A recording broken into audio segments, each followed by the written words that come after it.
How's it going, everybody? Welcome to the channel. This is Big Daddy Dave, and this is yet another post-episode 3 live stream. This is the third. How is everybody doing out there tonight? I hope everybody's having a fantastic day so far.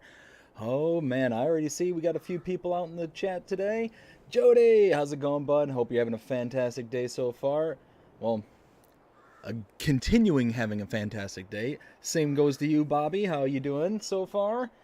Devil Slayer, how's it going? Hope you're having a fantastic day. I see they made a comeback on Ravenport. Nice map. Absolutely. Gorgeous, gorgeous map. Loved that map. Celebuki did such a fantastic job. Oh, mwah, chef's kiss. Love it. Let's see. Jody says, hope everyone's having a good night. Devil Slayer is saying, of course, playing some Ravenport. Of course. Gotta love it. Gotta love it. Doing good playing on Ravenport map, Jody says. So we're just going to wait a few more minutes. Oh, yes, they did. We're going to wait a few minutes to see who all joins us here tonight. And if you're out there in the chat, go ahead and give yourself a shout out. Let me know that you're there, because unfortunately YouTube does not give me any kind of roll call. So if you don't say something, then I have no idea that you're there.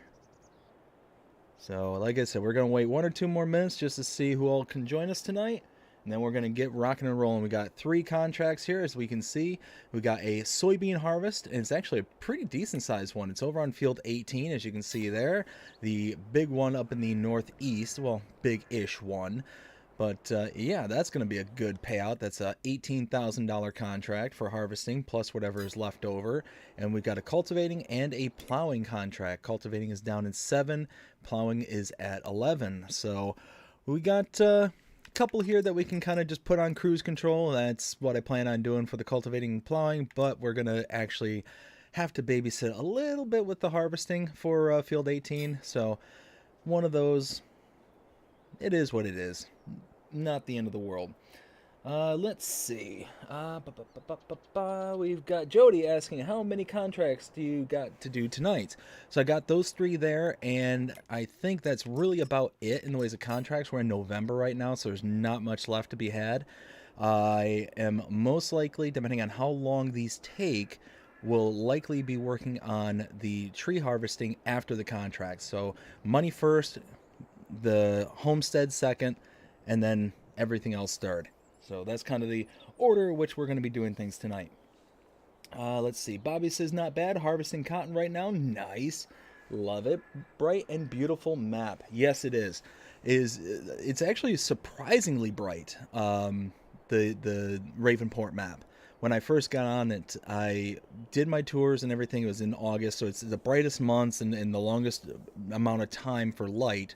So it's just one of those that it was kind of surprising, but I would be very interested to see how it kind of progresses and how the lighting system kind of is adapted throughout the rest of the year. Let's see. We've got Luke says, I'm in. How are you all doing tonight? I am doing fantastic, Luke. How are you doing? Hope you're having a fantastic day so far. Benji, good evening, everyone. How you doing, Benji? Hope you're having a great night so far.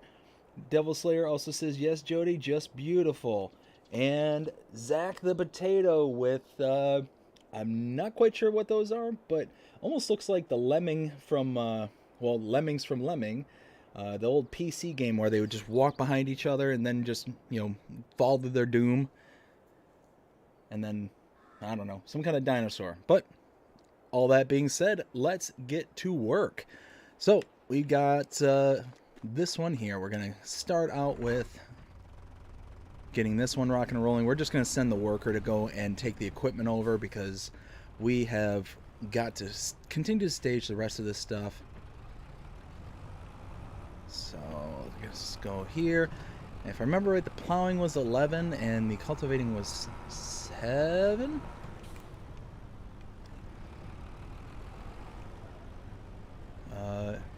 I know there's no field.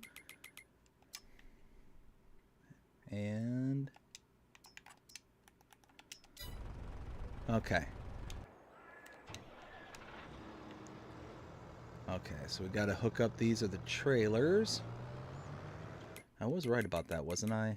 11 was plowing? Yes, 11 was plowing.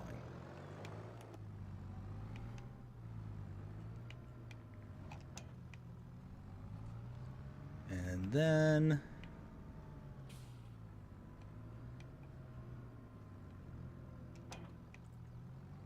nice. Now we're going to send this over pretty much to the same location for field 18.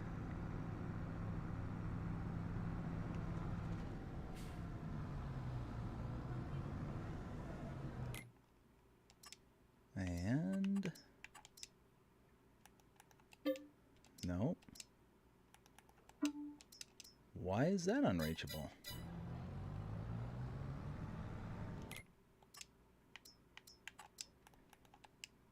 There it goes. All right. So that should take off. Yes. Perfect.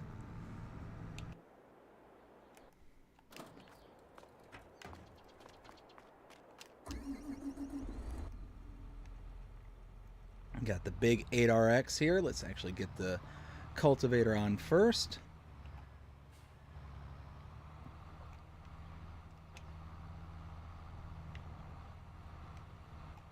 There we go. And this one's for 7s. Oops. Oh, no, wait, I can't go this way. Let's go this way then. We'll have the worker take this over to 7. We'll kind of get everything all staged. I'll catch up with the chat and see what everyone's saying so far. And then we will get to rocking and rolling here.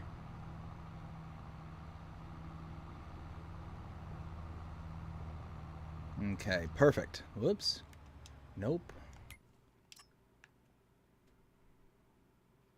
There it is. So let's get them going there. And now, let's see, where's the header? Header's next to me, trailer's beside that, so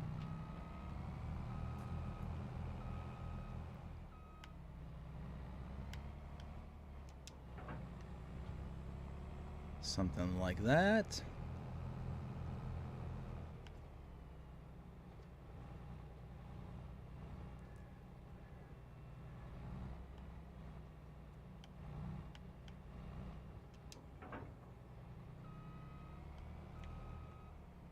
Yeah, there we go. Perfect. Now, if we can actually get connected to this thing.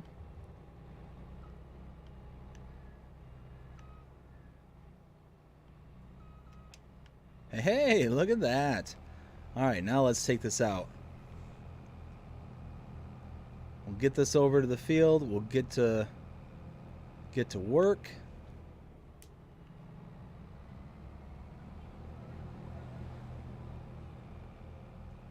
By the time we get everything out to where it needs to go, or at least by the time we get this out to where it needs to go, hopefully everything will be staged, ready to go, and then we'll be able to rock and roll with getting everything just kind of up and running.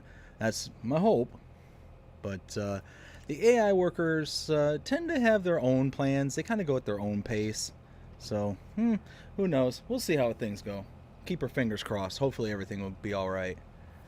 We got that, whoa, easy there. We recently got that Bob Marley book for my daughter. It's a little children's book, but it's pretty much the lyrics of the song, Everything's Gonna Be Alright. We've been reading that a lot here lately, and for some reason that just kind of popped in there. Don't worry about a thing, everything, little thing's gonna be alright. You know, all that.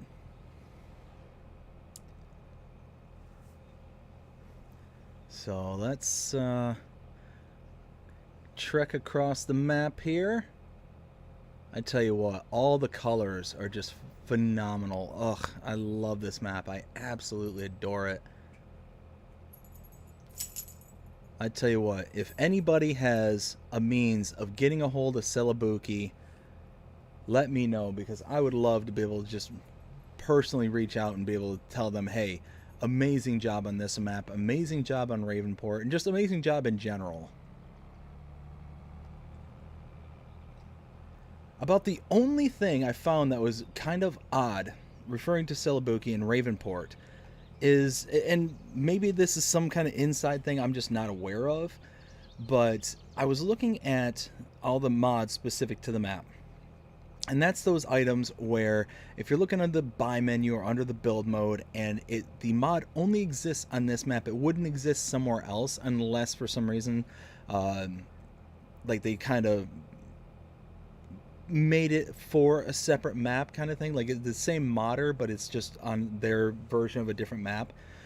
But it was the American flags. It was under decorations, and what I had noticed is that there was an American flag and then a Bosnian flag for some reason. I was really I just wasn't sure about it. I don't know why. It just seemed like odd. I just, because it's supposed to be an American map. There's American flags everywhere, but that's the one flag that was in there that just seemed kind of out of place. Now again, might be some kind of inside thing I'm just not familiar with, but no idea, no clue why there would be an American flag as a part of the decorations and mods specific to that map, and then a Bosnian flag.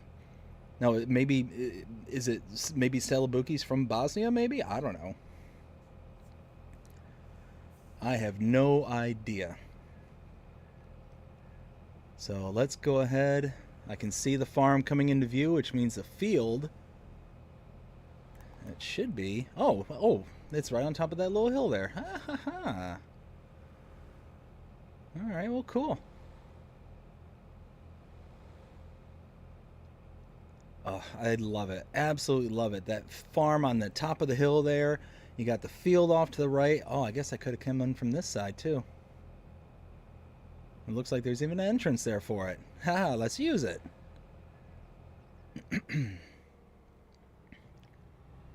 Alright, something like that.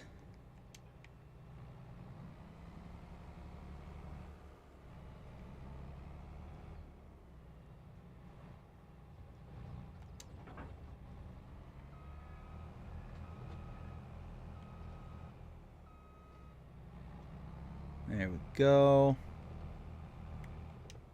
Oops, gotta unfold the harvester. Alright, let's check out what the chat's saying, because I know I'm way behind.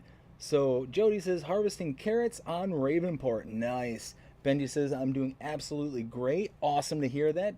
Devil Slayer said, I have subscribed a while ago. I appreciate the subscription. Really, I do. Bobby said, LOL, those do look like the lemmings. Right? It's not just me, right? Let's see. Devil Slayer said this map this map was a bust, at least on the Xbox One for me. Oh, really? Devil Slayer, was there just something wrong, or just didn't strike your fancy? Let's see. Jody says, how's your wife and daughter doing tonight? Daughter just went to sleep a little bit ago, about 9 o'clock. We put her down, but she had a fantastic day. We were just kind of hanging out and just having a good old time. The missus, she's doing great. She's actually has some kind of doctor's appointment tomorrow that she has to fast for. They're doing some kind of blood work and all that stuff. So just one of those, I'm sure you're familiar with it. It's just making sure everything's going good for the baby and all that stuff. So just yet another poke and prod kind of test. And she's not really looking forward to it. She's, she has to fast for the night and all that fun stuff, and it just sucks. It just sucks for her. I wish she didn't have to, but keep reminding ourselves that it's for our daughter, for the betterment, and to have yet another kid in our life. We're really excited and looking forward to it. So one of those that she says, and I happen to agree, even though I'm not going through any of the stuff that she's going through, that in the end all of it's worth it. So I nod and smile and say, yes, if you say so. Yes, dear, I love you. Nod and smile. Typical Dave fashion. Whenever there's something that I'm just, I have nothing really to contribute to the conversations. Nod and smile. Nod and smile. It keeps me out of so much trouble, nodding and smiling. I recommend it to anybody. If you're just not sure of a situation, nod and smile. But make sure you're paying attention to what's being said. Don't just, this is very important, very important. Do not use the nod and smile haphazardly. It can come back to bite you. Somebody can come by and say something to you, and if you're not paying attention and you start doing the nod and smile, you might agree to something that you weren't intending to agree to. So With great power comes great responsibility, and the nod and smile is a great power. Use it responsibly. Oh my goodness. Anyways, what was I saying? Devil Slayer, I followed on Facebook. Oh, Devil Slayer, I appreciate it. Oh no, wait, I skipped a whole bunch of stuff. Sorry about that. Here, let's do this. Jody, eating some chocolate chip cookies tonight, buddy. Oh, nice. You know what? That kind of reminds me. I actually just tried these things out. I actually have one right next to me. It's a Kodiak Brownie Power Cup. And it's a chocolate fudge protein brownie cup. You can get them at Walmart or grocery stores or whatever. But it's this little plastic cup. You put in about a quarter cup of water. I ended up trying it with milk, and milk was fantastic. But you throw it in the microwave for about a minute. Throw it in there, and it makes like a little brownie in a cup. I was like, ooh, that's kind of cool. But yeah, it was actually pretty good. I was pretty happy with that. Jody says, I only can do one contract at a time. I get messed up trying to do too many. Oh, same here. There's so many times where I'll sit there and I'll take different bits of equipment from one place to another, and I will get things crossed, especially when I have contracts that are the same in nature. So like 2 harvesting contracts, or 2 plowing contracts. I'll take one set of equipment to one field, and it's not the right field I was supposed to take it to. And then it's like, oh, hey, your contract's complete. Oh, great, let me go collect on it. Boop, collect on it. And then the equipment that was for the contract that is completed is actually on a different field. And then I have to take the contract equipment for the right field to the right location. It's really bad. I've done it so many times, and it's such a pain because oftentimes I find it's on the complete other side of the map. So it's just one of those that I try to be very careful when I'm taking contracts now. I try to really pay attention. Oh, I'm missing more. I try and pay really close attention where I'm trying to take things. I look at the screen multiple times just to make sure that, hey, did I get this equipment for this field or that field? Because nothing's worse than having to, tuck your tail between your legs and have to go grab equipment from a completely different field that you thought it was for, and then take it all the way across to another portion of the map. And inevitably, it's always for like a part of the field that's like completely on the other side of the map. It's so enraging, so infuriating when I do that. It's like, no, why? So so I've either grown accustomed to doing 2 things: either really focusing on what it is that I'm doing and making sure that I'm taking the equipment to the right field, or just not collecting on the contracts until all of them are complete. And honestly, I kind of lean towards that one now, because that way I don't collect on anything, and I don't have to, hustle and accidentally take things back to the wrong field or whatever. It doesn't matter where I took it to. It just matters that I did the work, kind of thing. And it works out a lot better, I think, in the end. Oh, you know what? Oh, I'm just blowing out the straw. It just dawned on me, I could have been making a straw swath, but I mean, it's not really that important because I'm not going to collect it anyways. I don't have a forage pickup header to be able to pick it up with, so meh, it is what it is. Not a big deal. Let me catch up because I am falling behind on the chat. Wow, way behind. Let's see. Devil Slayer, I followed you on Facebook. I appreciate that, Devil Slayer. Hope you're enjoying the content so far. Jody says, do you have a channel, Devil Slayer? Jody also said the Boston flag is on Ravenport because of where he's from. Oh, so okay, so he is okay, that makes so much more sense. Benji says BRB. Bobby says, I've seen something like that on the American Falls map. There is a Canadian flag. Okay, so maybe yeah, so sounds like it's because Celebuki's from Bosnia, or at least I thought it was a Bosnian flag. Don't quote me on that. So maybe that's it. Maybe the creator of American Falls is from Canada. Maybe. Devil Slayer, just keep crashing. Oh, so just the system couldn't handle it. Oh, that stinks. I'm sorry to hear that, bud. I know what you mean by the baby. Can't wait till my wife has her baby. Oh, dude, it's gonna be life changing. But and it's for the better. It is for the better. I've said this time and time and time again. I'll say it one more time here.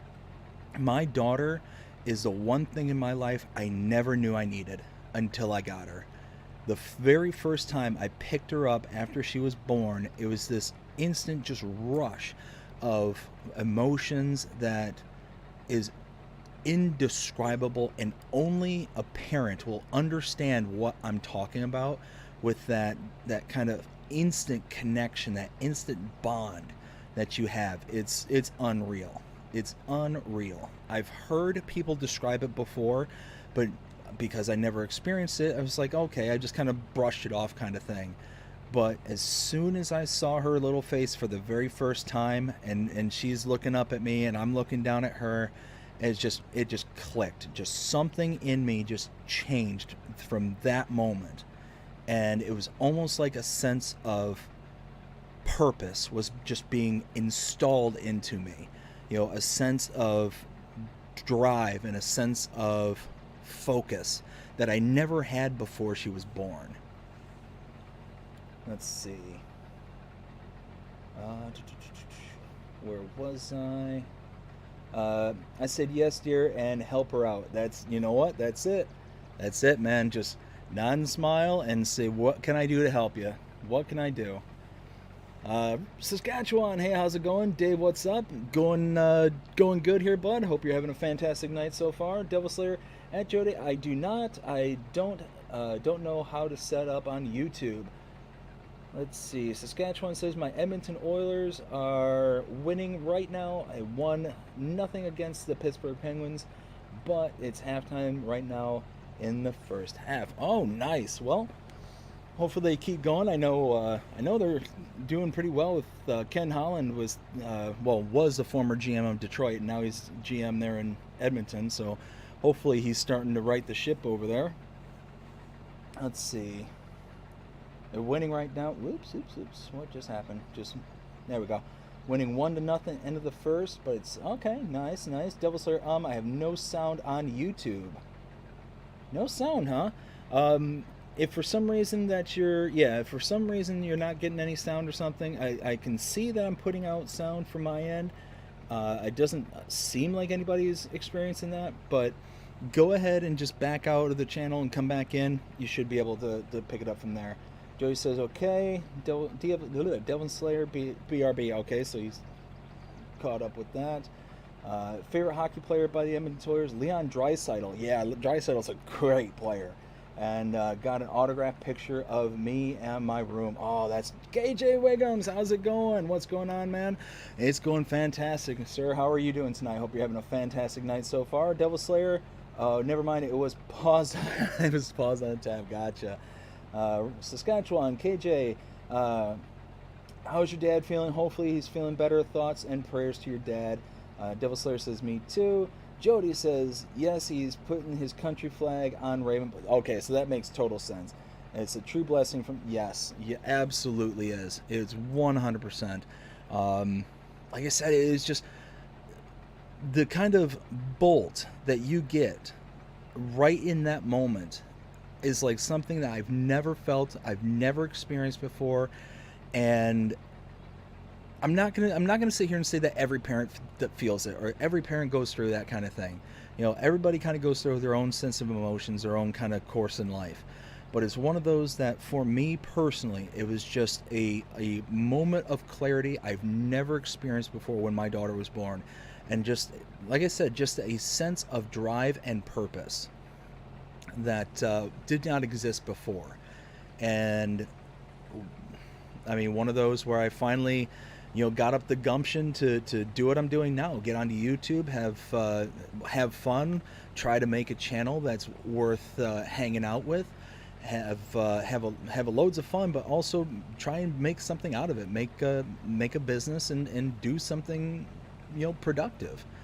So it's kind of the best of both worlds. I get to have fun, get to try and make a little extra money and make a living, and kind of go from there. So one of those that Like I said, it really kind of lasers in the kind of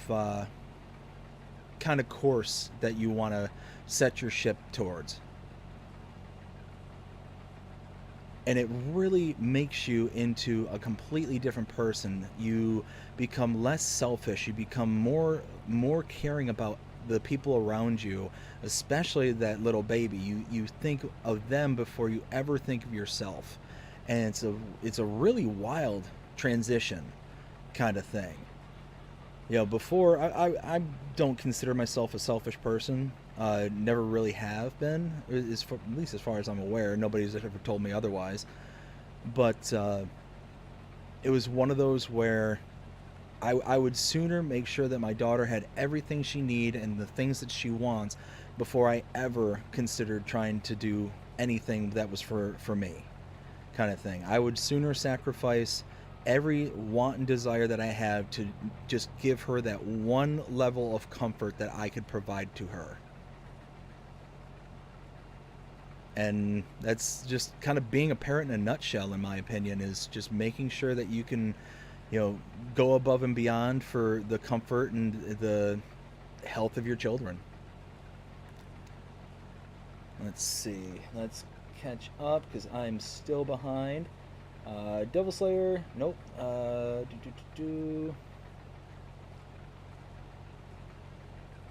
me make sure that I'm not driving off a cliff. Saskatchewan, I believe in God, 100%. Devil Slayer, when my wife had a baby, my life changed and forever. I have 2 jobs. Yes, I cried for hours a day. And you know what? That's it. Is when you have those children. Blah, blah, blah. Let me words are tough. When you have kids, like, you're willing to sacrifice, you're willing to put yourself on hold in order to make sure that they have what they need and that you give them the style of life that you want them to have. And it's a thankless job for many years. Most kids will never thank you for all the sacrifices that you put yourself through to try and make them comfortable.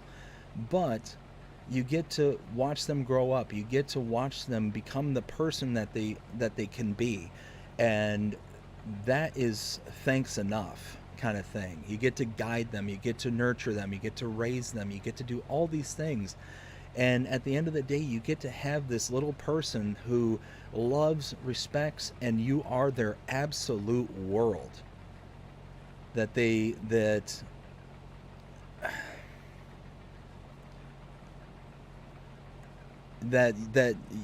without you, their world is just gone. It's collapsed. They have nothing to fall back on without you as a parent, kind of thing. The parents. I'm saying this in the singular, but this is meant for the plural. But it's just one of those where, like I said, it creates a sense of drive, focus, and clarity that you don't really get unless you are kind of born with something, kind of born with that natural sense of drive. Let's see. Do I want to do another? I think I should probably do another. Well, no, because no. Let's just go ahead and.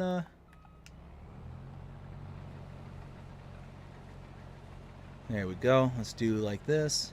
This should be enough, I think. Keep my fingers crossed. Alright, now let's catch up with the chat because holy smokes. Will T, how's it going? Yo, what's up? How you doing tonight? Hope you're having a fantastic night so far. Playing on FS22 right now. Beautiful. Bobby says, Will's in the house. Benji, hey KJ. Will T, what's up, Bobby? Jody, can't wait to see that map. Dude, I'm right there with you. Right there with you. Devil Slayer. My wife works as a corrections officer. My baby is now 5, but he has grown up so fast. Oh my goodness.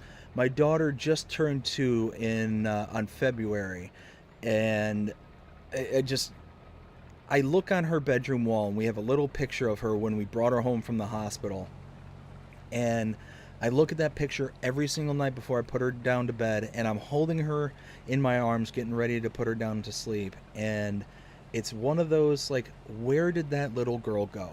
where did the past 2 years go? It is unbelievable. I've heard so many parents say, "Oh, you never know where the time goes. You know, the time is too fast and all that stuff." And you kind of nod and smile along. You think you understand. You really don't. You really don't. Cherish every single second that you get with your kids, because just like everything else, you're not guaranteed a tomorrow, and you're not guaranteed that tomorrow they're gonna want you to be around. Eventually they get to an age to where they just want to do their own thing and kind of leave you behind, kind of thing. But if you're there for them every day, you're there wanting to hang out with them, and you're there to be there for them and with them, then they will always come back to you. They'll always want to be around you and never kind of sever that bond that is created. That's what I'm going to strive for with my kids, and you know, hope that it all works out in the end. I'll keep my fingers crossed. Let's see. Will T, can't wait to bring it out. Hope it will be good. You know what, bud? As I keep saying, everything up until this point, I'm excited. I'm really excited. Everything that you've said up to this point has me really excited about it. KJ, hello CS. Sorry I lost the stream. I needed to reboot my phone. No worries, no worries. We've got Devil Slayer saying, absolutely God is watching over us in peace and prosperity, 100%. Oh my goodness. Precious moments, 100%. And Bobby says, feeding cattle right now on Big Flats. Oh, excellent, excellent. And we are caught up with the chat. And you know what? Just because I still have it loaded onto my stream, there you go. Will, can't wait for it, bud. Can't wait. When it comes available, bud, I'm looking forward to it. Looking forward to it. Oh, that's just not going to get old. I'm sorry. I absolutely love it. I'm so tickled pink that I actually figured that out. And what is... Oh, this is the... I have other contracts. What am I doing?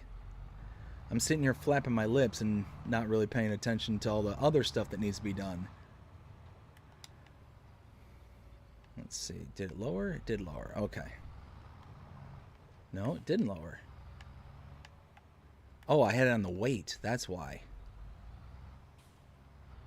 There we go. Now we're talking. All right, we'll set that up. We'll get this one going because this is right over here.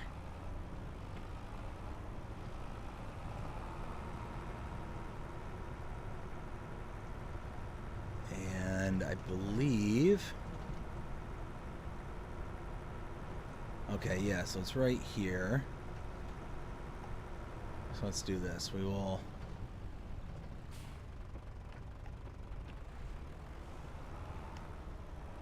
Something like that. Just go north and south. There we go. And now let's go unload the other harvester. Now we're talking. We got everybody working, got everything rocking and rolling. Let's do this. Where is that harvester? It should be right here in front of me. Oh yeah, there it is. Go through the creek here. Splash. That would be some... Oh dear, I forgot there was another one. Oh, just power through it. Just power through it. That's okay. Whew. Okay. That is something else I would love to see added to a new version of Farming Simulator, is having water actually have a visual effect when you drive through it. That would be really cool. I think that would be a really awesome addition to the game. Let's see. KJ, I got a shifter this weekend, so let's see. So been trucking on American Truck Simulator all weekend. Ooh, nice. I've seen that game played a few times, and it definitely has taken it. I've taken an interest in it. I need to watch a little bit more just to kind of see how just to see kind of all the dynamics that are at play with it.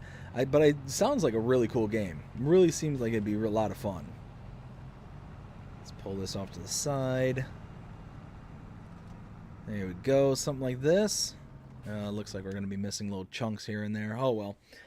And then KJ says, still messing around with on Alma with the wheel and pedals, but messed something up and had to reset all the buttons, so back to square one. Oh, that's a bummer. That is uh-oh. Who's blocked? Why are you blocked? No, you're not. You sit on a throne of lies. Huh. That's weird, because it said something said it was blocked. Oh well.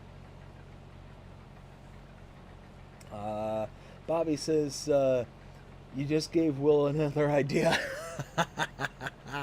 That's true. That's true. Go ahead and make sure you write it down, bud. Make sure you write it down.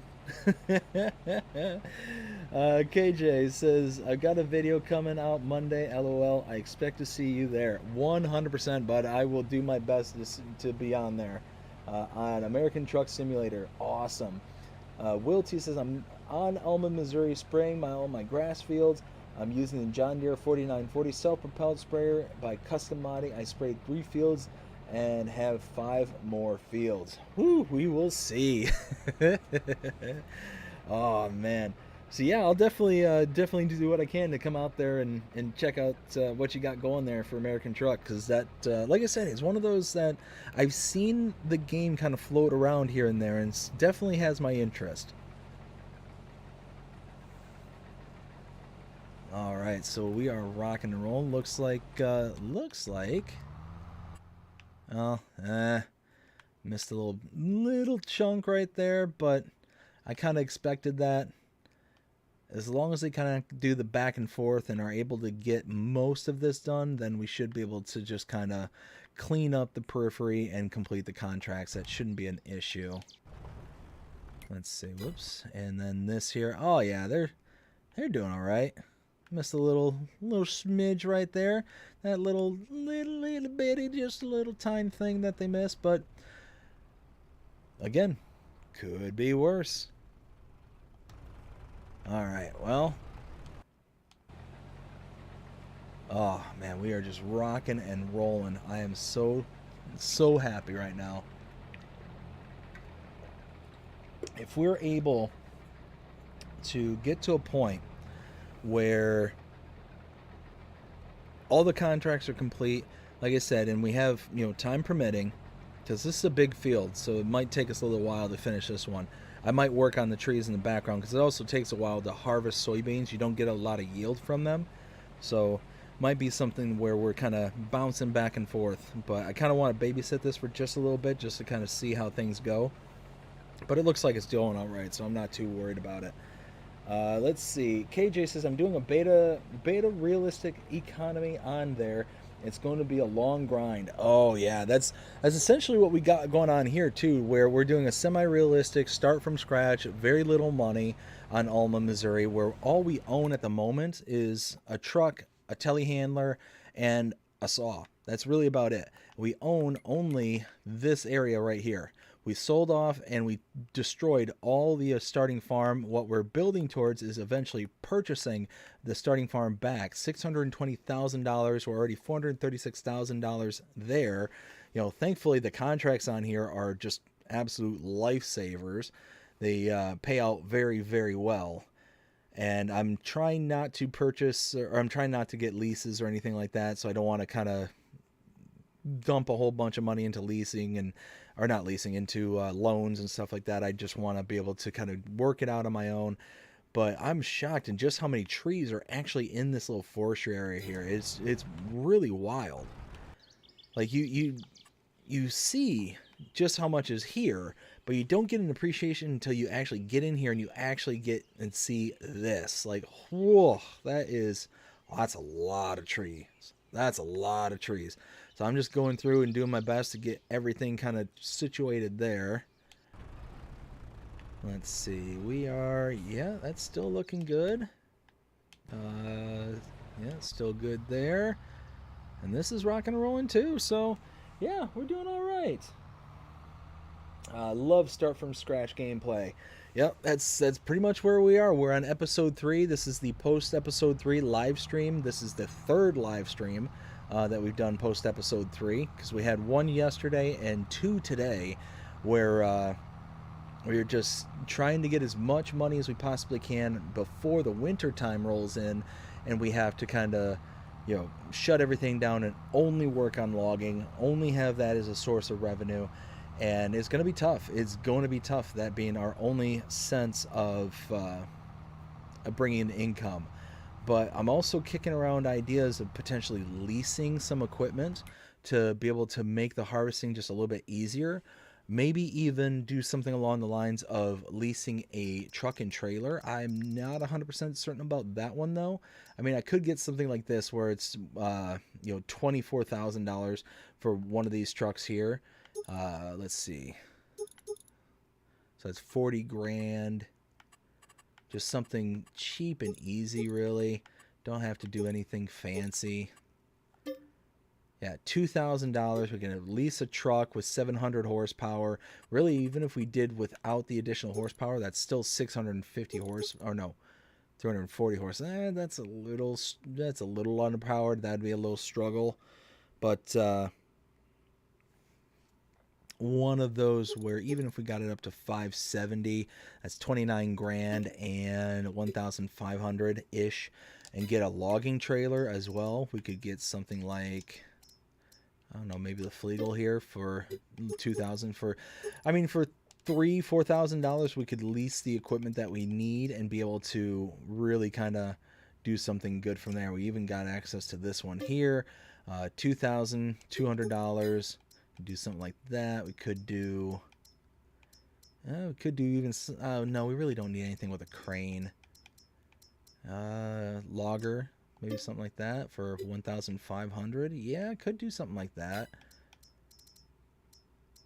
And that way we can bring entire trailer loads. I wouldn't have to do as much cutting. I would just cut them down, trim them a bit, and then just load them up with the telehandler. Wouldn't have to worry about much beyond that. I think that might be a good way and might be able to help expedite the shipping, expedite the cutting and doing all that stuff. I won't have to cut in pieces on the trailer itself. I'd just be able to have a whole, however long, tree trunk, throw it in there and just be done. So I'm kicking around that idea. We'll see how that kind of goes. Let's see, where was I? Bobby says, I like the sprayer in the Hardy sprayer pack, 35K liquid fertilizer. Yes, that one is a nice one. I do like the one that Will was mentioning earlier, the John Deere, because it not only has the liquid fertilizer and herbicide options, so you can do the sprayer, but you can also change the box on the back end and have a solid fertilizer or a lime spreader as well. And the speed at which you can throw it down is really, really quick. Like both of those will spread out really, really quickly. So you can have a working speed with the boom here of 19 miles an hour. That's really, really quick. You can get around the field really, really fast. And then with the spreader, where was it? Is that it? Oh, that is it. 24 miles an hour while actually working. That's the working speed. It's really, really nice. It's this one here, the self-propelled sprayer, the 4940. This one is a really, really nice one. So yeah, like it. Let's see. KJ says, bump it up and play 6 days on 10x time. Whew. Yeah, that'd be pretty quick. Will says, I own the area with the trees. I chopped a lot of them down and made a small field. I have alfalfa seeded there. Will T also says, my farm expands to field 1 and made 3 fields out of the rest of 1. 1 field and 1 is wheat. Ooh, okay, nice.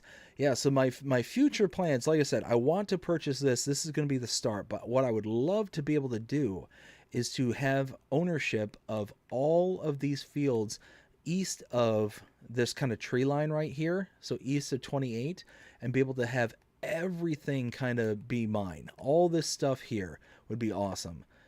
I didn't even realize that this was all one field here. You got two fields, but it's all one piece of property. I didn't notice that before.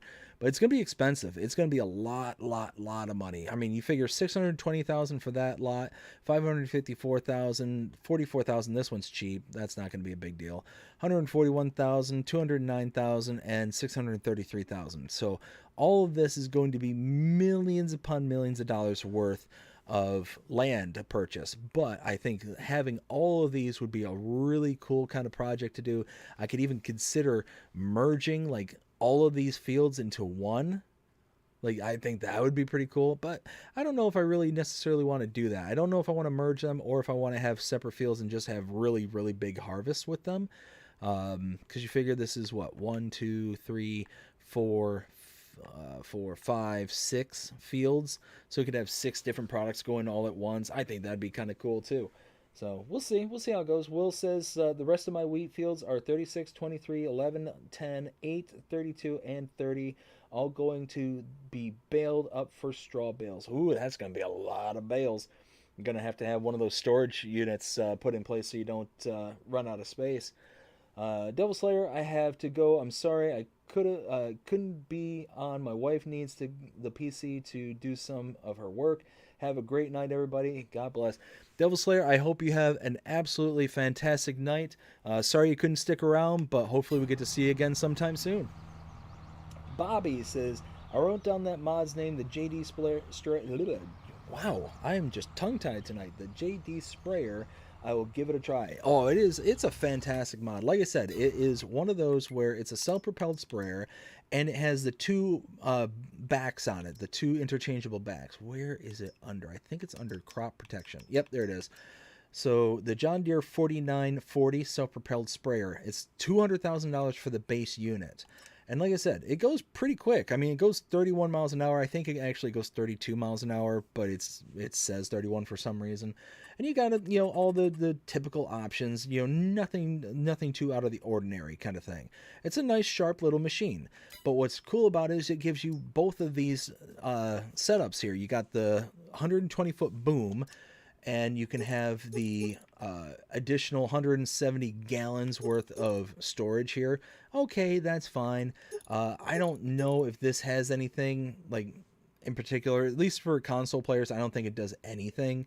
And then it also has the weed spot sprayer, which that I absolutely love. If you're playing on precision farming, this is an absolute must because it saves so much fertilizer, so much herbicide. It's ridiculous. Definitely love that. But then it has the dry box as well, and it's a good amount, 19,000 liters, and you can do lime and solid fertilizer, and you drive it 24 miles an hour for this one, 19 miles an hour for this one. It's a really nice working speed. You get a lot of stuff done, so it works very well. Really like it a lot. And honestly, what might be something that I save up for eventually on this particular series, because it's that good. It's that good. Let's see. Devil Slayer says, me too, nice to meet you. It's great to meet you too. Like I said, really hope that we get to see you again around here. Oh, what just happened? Oh, it's all done. Okay. Yeah, hope we get to see you around here again real soon. Let's see.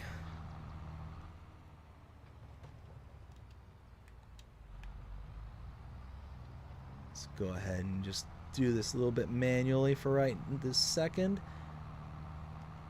There we go. And how are these contracts looking? We've got plowing 45, we got cultivating 93, so those are looking pretty sharp. And I thought I saw that the one contract was full. It is. Let's get over there and unload them.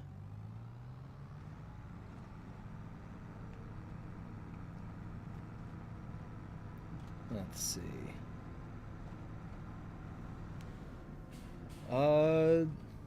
That's odd. Luke's saying I'm getting off now. Can't get any sound. Have a good night. All right, Luke. Well, I'm sorry that you're not getting a sound. I hope you have a fantastic night and take care. Is anybody else having sound issues? If you're having sound issues, go ahead and back out and come back into the stream. I'm not quite sure what's going on, but that's now the second person that's complained of sound issues. So just go ahead and Let me know if anybody else is like not able to hear me for some reason. If you can hear me, you know, throw like a 1 in the chat or something, just so I know that, just so I know everything's okay.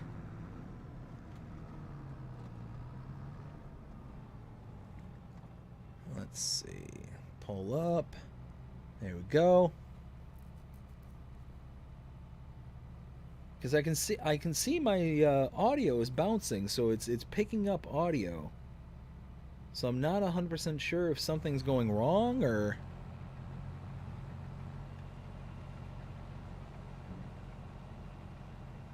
Here, let me see something on my end just real quick.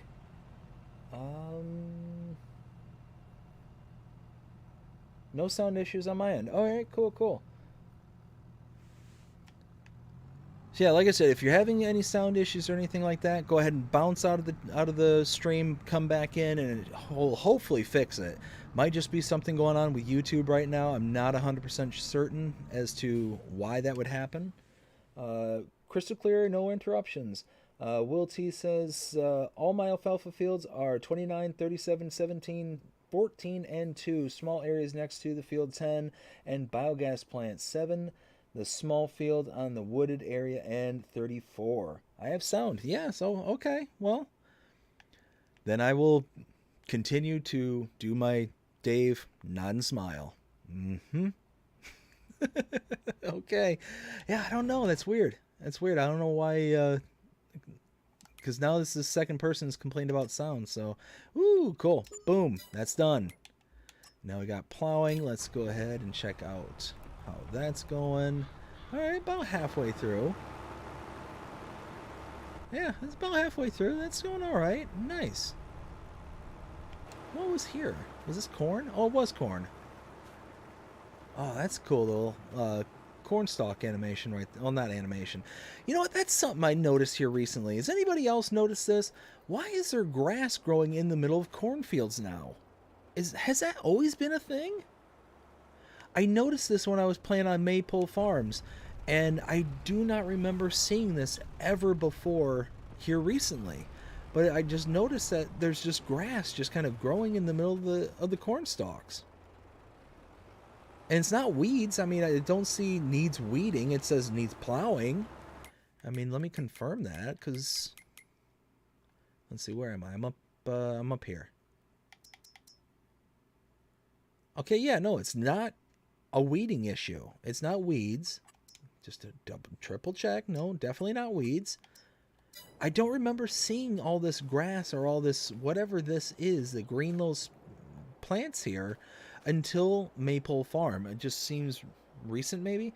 A custom texture. Oh, so must be. Oh, you know what? Is it Benji's? Is it part of Benji's corn stalks? That might be it. Because I think that those are also used on Maypole Farm, if I'm not mistaken. So it would that would make more sense now. Thank you, Will, because it's something I noticed. Like I said, back in my last Let's Play series, and it just was like, huh, that's odd. That's very odd. Wait a minute. Do I have? Oh, that's why they didn't recognize it. I didn't have the cover open. Well, duh. Ay. Helps when you're paying attention. Will says yes. Okay, so yeah, that everything's starting to line up now. Everything is making more sense. Let's see. There we go. I should be able to. 94. Yeah, we're going to be unloading it here before too much longer.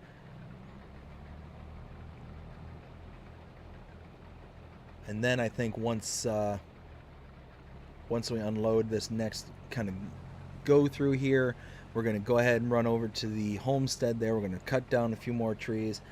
Like I said, I'm kicking around the idea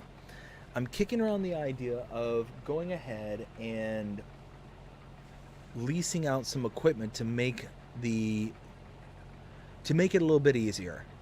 I think that might be worth it, and I think I can get away with doing it on the cheap, so that it's not going to be taking away too much of my money, and it's going to be easy to, like, I'll be able to make the profit back in like one kind of go through, rather than having to make multiple trips and all that multiple trips going towards the least cost. I think I'll be able to make it back in one trip rather than doing multiples. There. Oh, nope. There we go. Now it's loading. Oh, awesome, awesome. Let's see where this gets us. And where are we taking this to? Oh, is this going to the grain mill? Or the grain sell point? Yep, grain sell point. Yet again, grain sell point.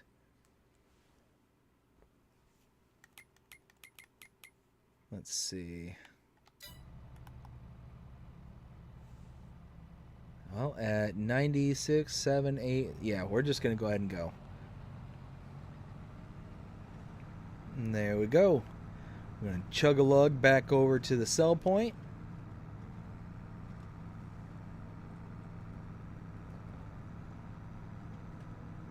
Let's see. Will T says, all my soybean fields are 28, 38, 18, 19. Whoa, dear, there's a hill there.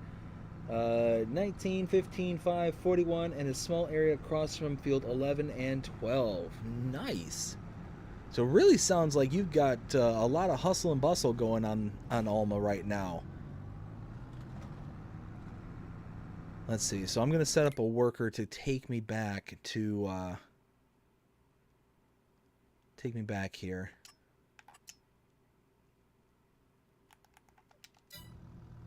And then I can read the chat and catch up.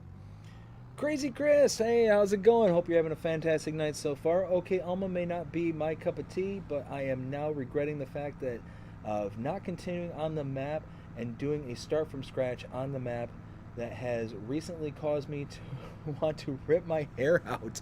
Oh no. Oh, sorry to hear that. Will T says the same corn texture that will be found on Raincrest. It is realistic. Yes. Yeah. Like I said, it just kind of caught me off guard because I just wasn't used to seeing that from any of my previous Let's Plays. And then all of a sudden I started noticing, it's like, well, I know I weeded. I know I did all the things right. Why am I seeing what at that point I thought it was weeds? And I'm like, no, I'm not seeing weeds as part of the actual map thing. So it's not weeds, and it's not saying need weeding or anything like that. So I was so confused for a while there, but now it makes more sense that it's a part of the custom textures. 100%. Watching this is refreshing. Well, hey, I'm so glad that that I can help you refresh and hopefully can bring some calm without you having to rip your hair out. Let's all kind of come together and do a little woo-saw moment. Just let's in through the mouth, out through the nose kind of thing, and we'll be able to not have any bad moments. No pulling the hair out. That's nope. Don't like that. That's all right. We'll get through this. We'll all get through this as a group.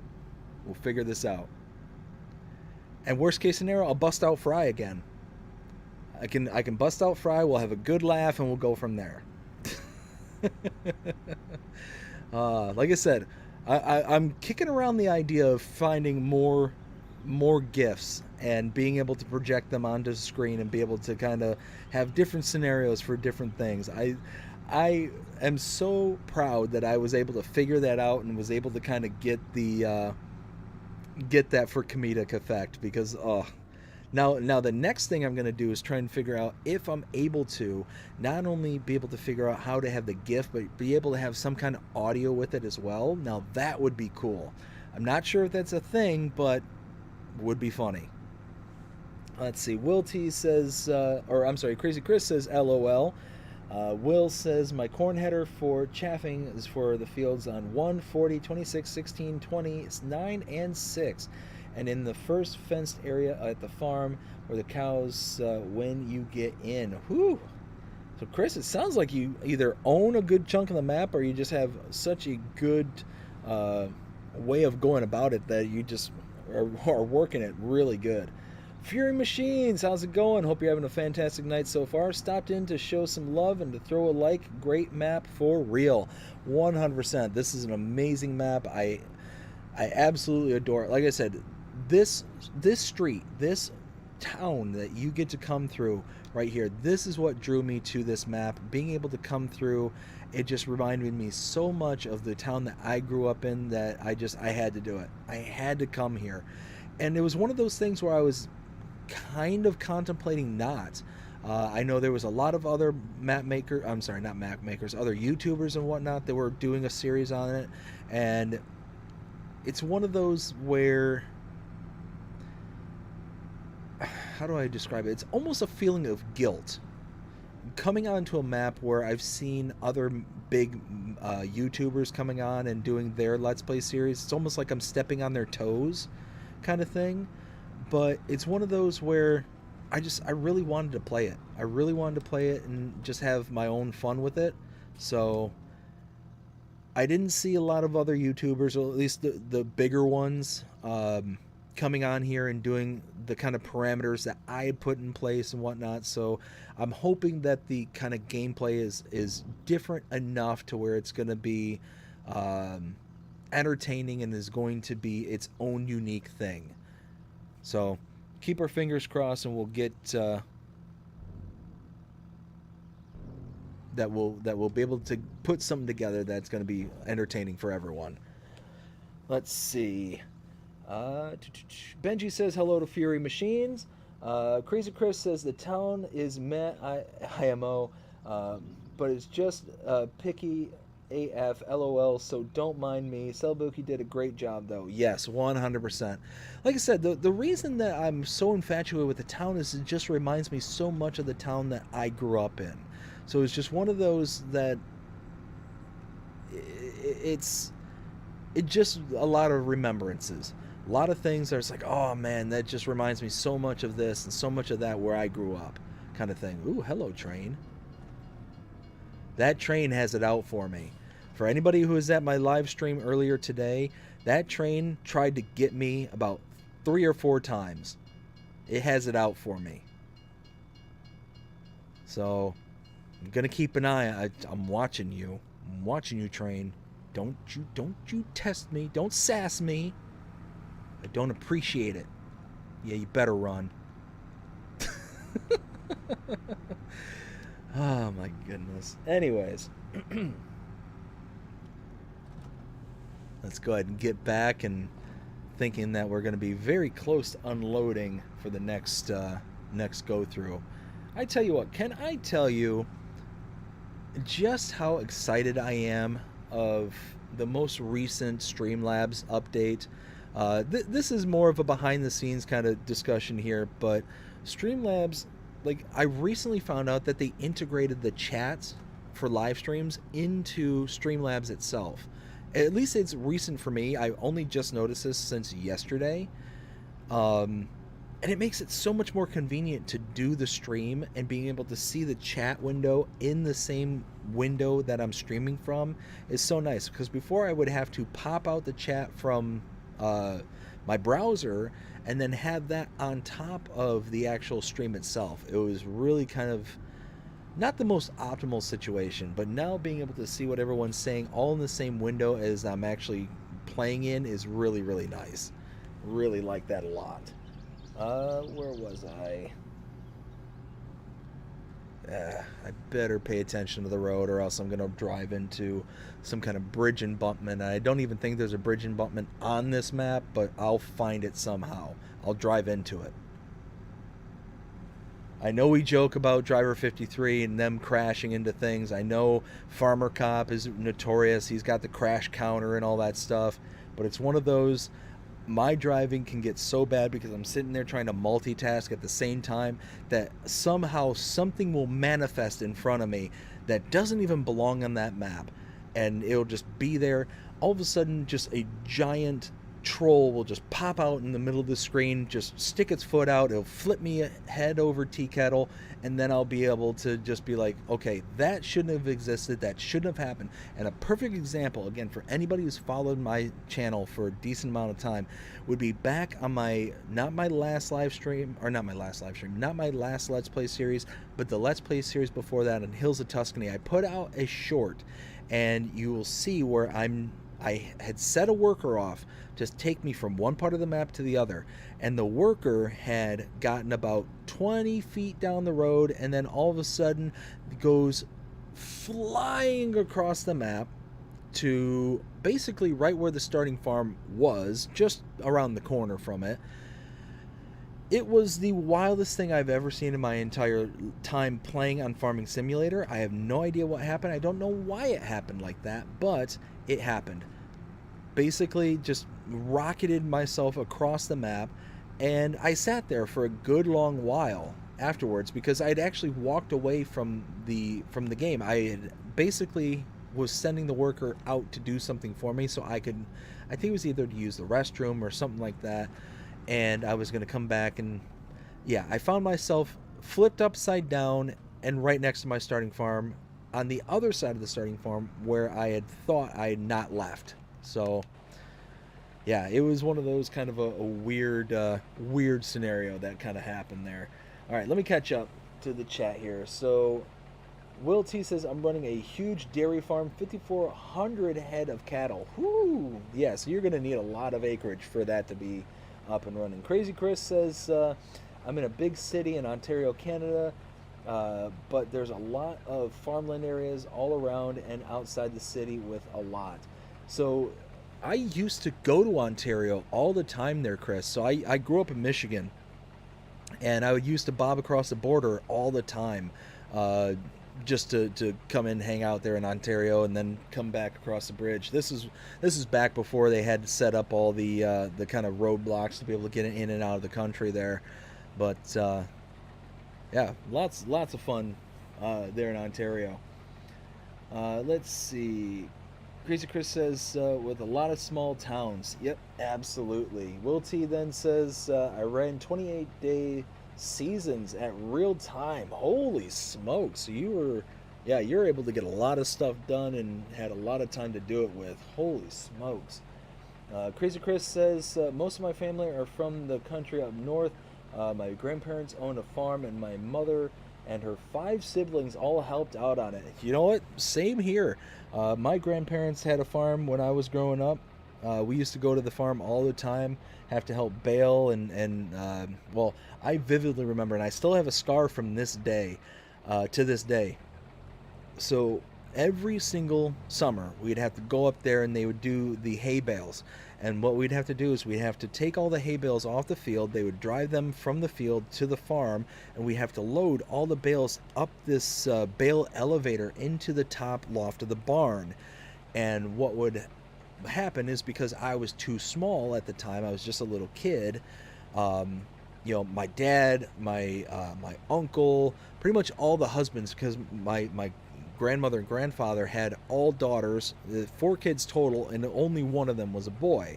So it'd be all the husbands of the daughters would come out and help load up the loft, kind of thing. And then, you know, all the daughters would be helping out as much as they could, but it was just one of those, these were really massive bales, so it was really up to the boys kind of thing. But me, I would want to be out with the men. I would want to go out with the boys and kind of help out where I can, but I was too small to be able to help. So eventually, and also I was a kid, so I'd lose focus very quickly. So eventually I wound up getting into one of the trucks. Getting into one of the trucks, into the bed of the trucks, and they had hay that was stacked in there. Well, in order to separate them, my grandfather had these metal poles that he put in the bed of the pickup truck that would separate the bales out to keep them from binding together, because for some reason the twine that he used would bind really badly.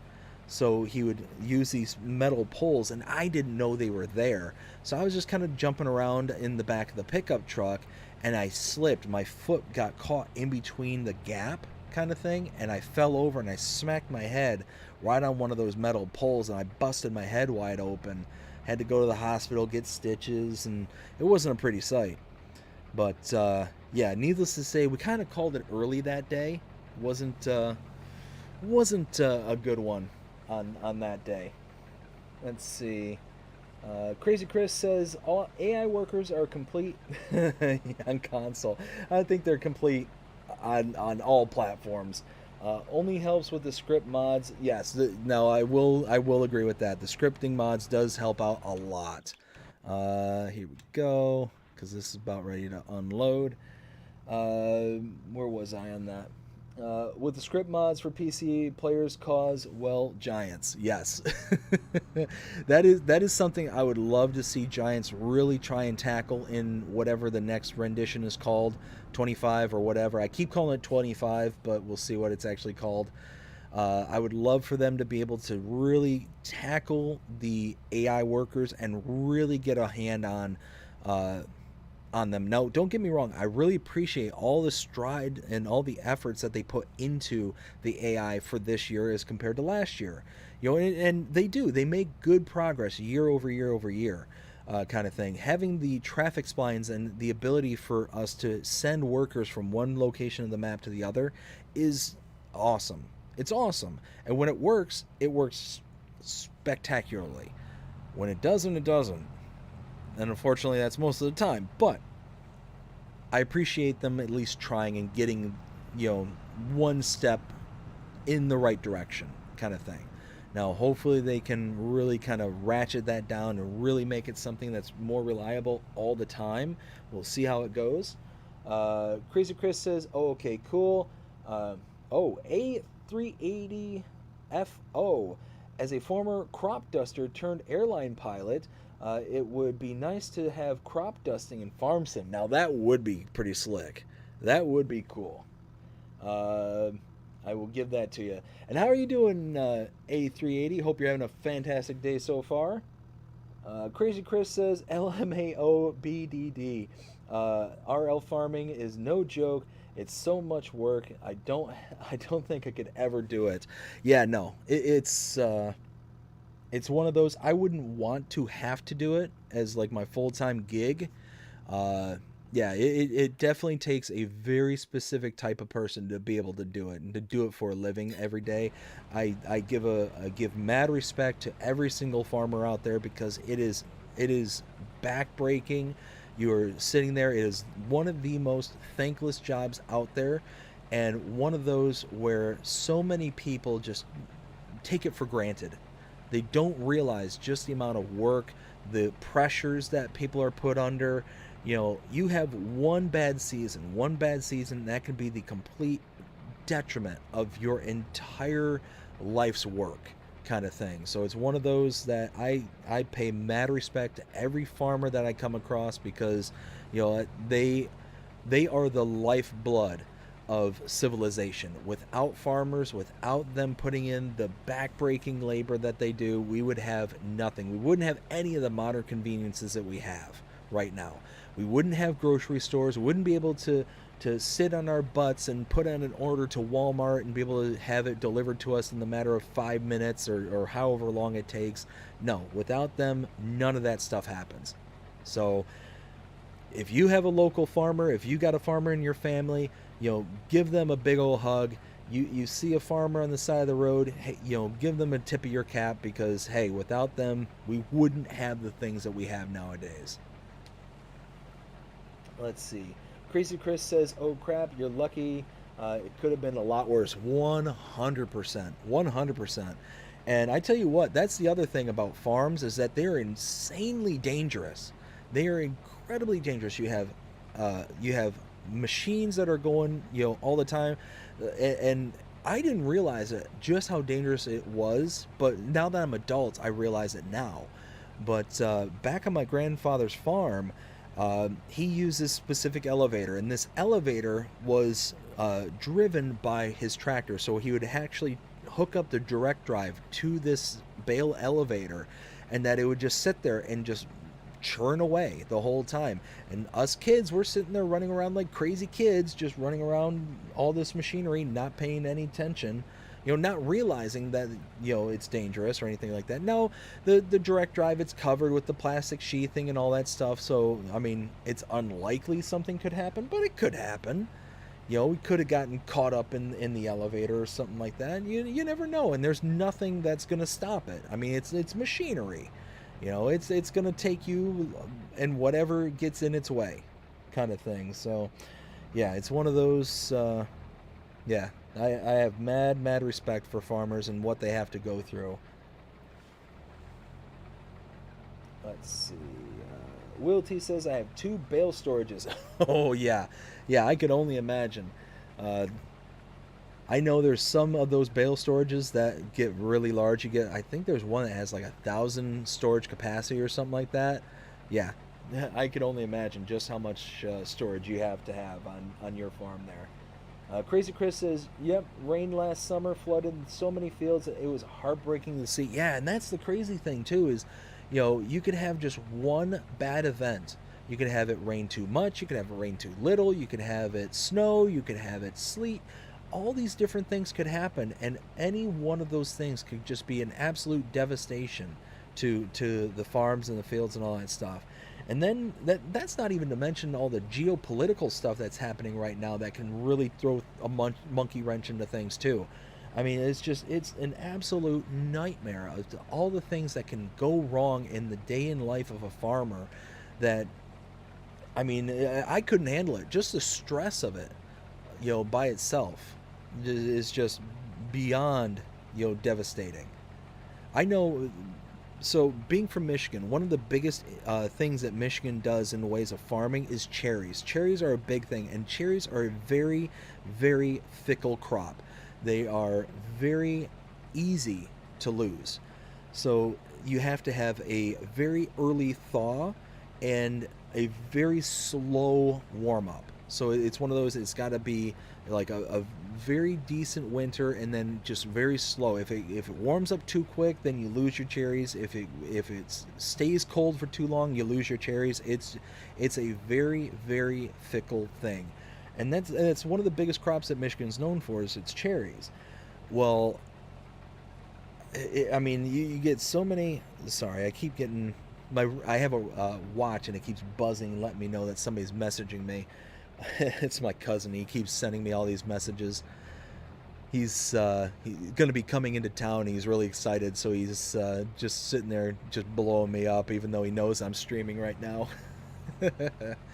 But yeah, it's crazy just to think of like one little thing, one person's mistake or one weather event or one thing could just be the complete end of it. And a lot of these people just run razor thin margins. They don't have the means to be able to rebound from this. And we're talking their entirety is involved in this. Everything they have is in it. So, I couldn't handle it. I couldn't handle the stress. I couldn't handle the unknowing. Let's see.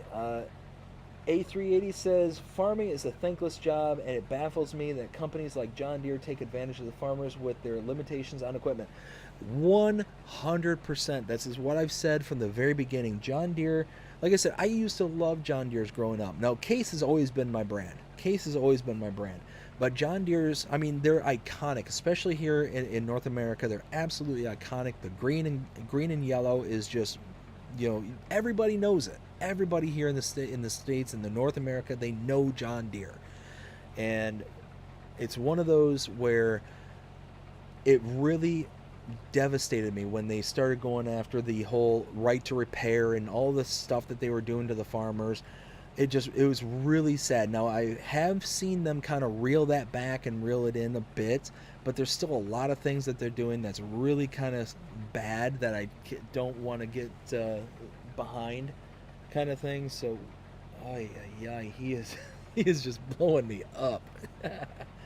I got like 5 messages all in the span of a few minutes, and he's just like... And what's even worse is I've got headphones on and it's routed to my computer, and my computer syncs my text messages, so anytime I get a text message it's like ding and it's right there in my ear. It's funny. Anyways, Crazy Chris says 100% agree with A380. Completely agree. A380 also says, I'm doing well, by the way, just relaxing here from a 13-hour flight going in between FS22 and Flight Sim. That's another good game, by the way. Flight Simulator, that one, I actually cut my teeth on long time ago. Used to love playing that and just kind of stopped playing it for some reason. I don't know even why I stopped playing it. Just, I guess, kind of got, I don't know, bored with it. But some of the newest renditions just look amazing. Haven't had a chance to play it in a long time, but definitely one of those. Just like KJ Wiggums was saying, American Truck Simulator earlier, Flight Simulator also definitely up there. We've got Will T. I had 3 big slurry pits with a separated manure to one of them. Ooh, nice. Crazy Chris also said, I honestly never knew about that, about the cherries. Yeah, so like I said, Michigan's really well known, especially the southern portion of Michigan. And it's one of those like I said, it's one of those crops where it's very fickle, and if you don't have the absolute proper weather conditions, that you can have an entire crop just lost, an entire season just down the tubes. So it's just one of those where that's something that we would always hear about is, oh, the winter was very inhospitable, and just, you know, you're gonna have a shortage of cherries and all this stuff. Yeah, it's really kind of a kind of thing. So yeah, I could only imagine, especially in the area that I lived in.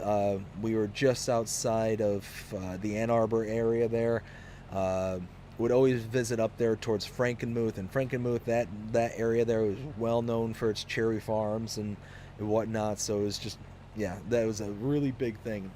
And actually, the last time I was there in Frankenmuth, we went to the shops there, and specifically it was a store called Bronner's. Bronner's is my wife, she absolutely loves that store. I took her there for the first time a couple of years ago.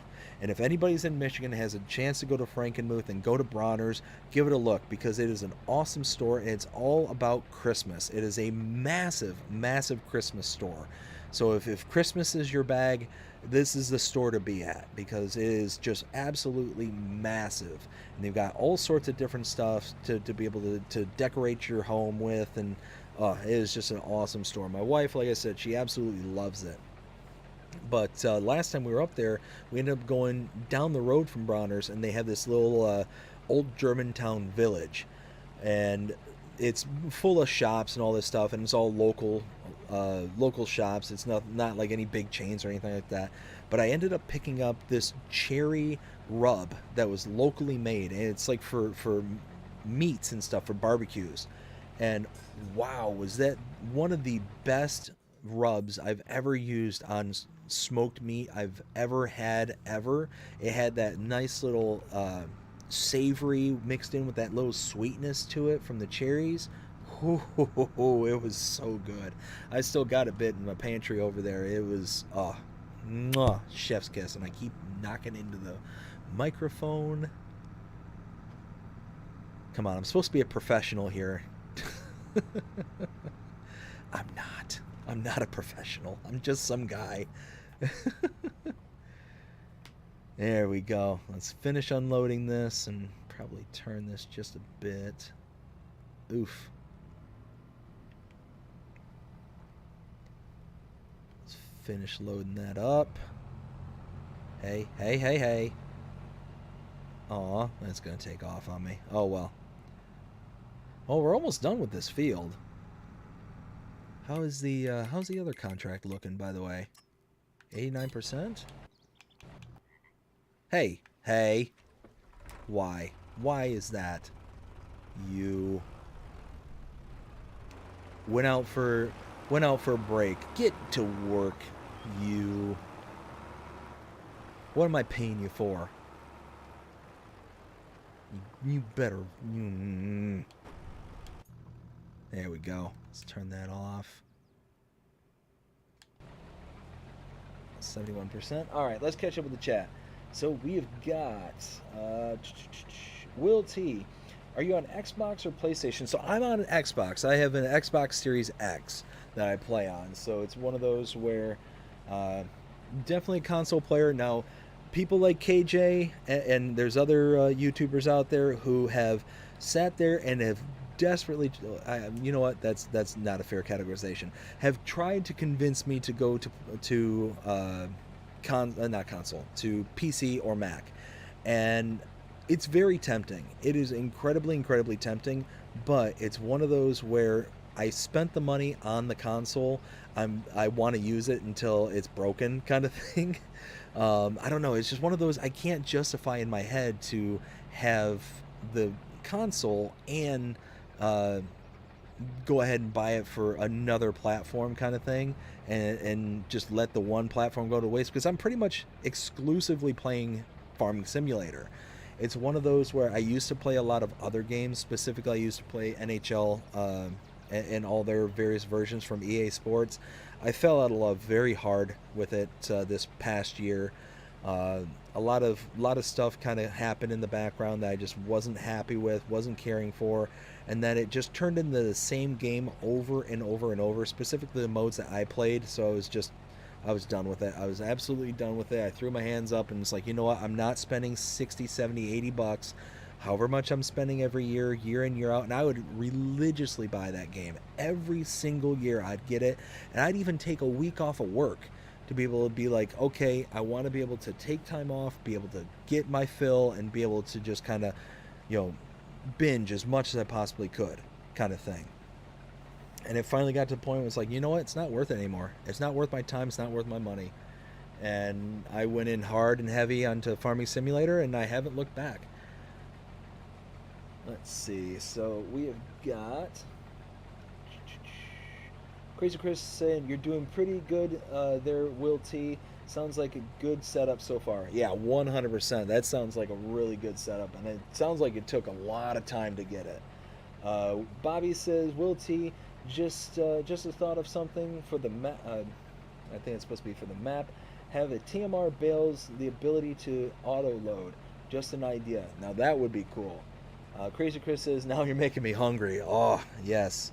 Yes. So today my wife and I, we decided to kind of go a little bit on the quick route. And we decided to make some barbecue chicken quesadillas. So a couple of days ago, I ended up smoking a whole chicken in our electric smoker, and ever since then we've had chicken just sitting in the fridge, and we're trying to come up with ways to use it before it goes bad, kind of thing. So today was barbecue chicken quesadillas, and I took the chicken, took some corn, some black beans, some cilantro, cut up some fresh jalapeno. What else? Oh, and some like Mexican cheese blend.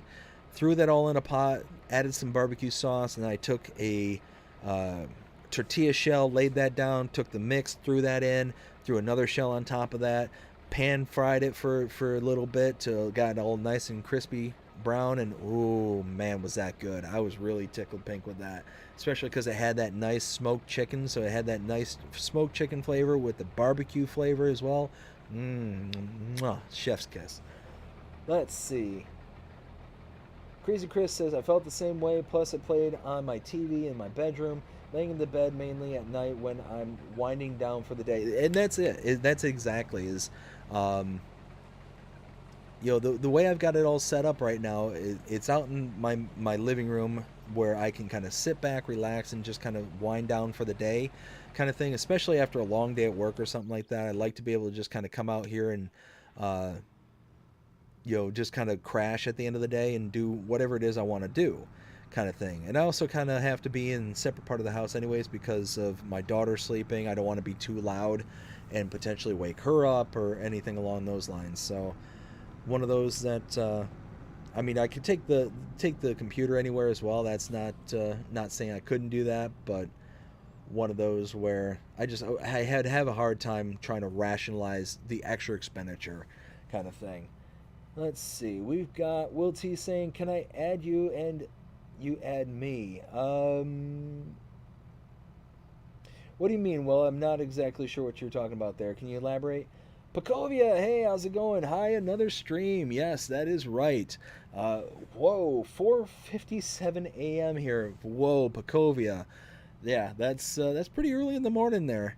Hope you're having a fantastic morning so far. Hopefully you got some sleep, because you were there at the last stream too, and it was getting pretty late there. So, Custom Motorsports, I am back, but I don't have long. I will be on again. Well, hey, thank you for coming back on. Hope you're having a fantastic night so far. Crazy Chris says, however, in a bit, or however, I bit the bullet and bought the premium edition for like 50 Canadian on stream, which gives you nearly all the packs, and have spent a lot more than that on the console and still don't have all the packs. It's crazy just how much stuff that you can get. I know when I first signed up, I ended up getting those season passes kind of thing, which gave you pretty much everything. And I rationalized it. I sat there and was telling my wife, it's like, hey, would you mind if I spend a little bit of money on the game in addition to in addition to the game itself? She's like, well, what for? And it's like, well, it gives you all the kind of expansions and all this. And I was explaining it to her, and it's like, ultimately at the end of the day, it's going to help me with the YouTube and being able to have all the latest and greatest kind of stuff. And she's like, oh yeah, go for it, kind of thing. And that's just how my wife and I roll. We share, we share the books and all that stuff. So we always try and talk to each other and communicate about what our expenditures are going to be. And yeah, I mean, it's one of those where, unfortunately, there was a good chunk of the stuff that was on the DLCs and stuff that to this day I still don't use. It's really kind of a bummer, but I'm glad I have the. Whoa, we got a fishtail going. Slalom, baby. Woo! Let's do it. Love it. What was I saying? After wildly going out of control there, I completely lost my train of thought. Anyways, Crazy Chris says, if it was I wasn't wanting to look into creating a map and possibly mods as well, I may not even bother getting it on my PC. Whoa, hey, there's traffic coming my way. Let's pay attention to what you're doing there, bud. You know what? Like I said, I really hope that we get to see some mods and maps from you, Crazy Chris. That would be really cool. Like I said, I would really love to see anybody out there with that kind of artistic vision, that skill that I lack personally. I would love for anybody to try their hand at it, be able to learn what it takes to be able to do it, and just do it, because it's every single map out there, every single one of them is special. It has their own little flair and flavor to them, and the more that we have, the more that we have access to, I mean, it's just awesome. Being able to have this stuff from the Mod Hub and have the community that we have available to us is just top tier stuff, and it's awesome. It's just flat out awesome. Let's see. Make sure I'm not going to run into anything before I start reading. Wilty says, Crazy Chris Sims, I have 400 plus hours on the map after I had the money to build my farm. It took me 5 days, not game time, to build the farm. Wow. Can I edge on Xbox? Absolutely. So should be BDD Gaming 1 is my handle on Xbox. So feel free to look me up and add me as your contact there. Crazy Chris says, honestly, Wilty, that's not bad at all. I have lost money because of the BS on the map, and I'm still don't have my farm built. It has been about 5 days already. Wow. Benji asks, what size TV are you playing on? So I have a 65-inch TV. Did I miss my... I did miss my turn. Ay. That's what I get for driving and talking at the same time. Driving and reading.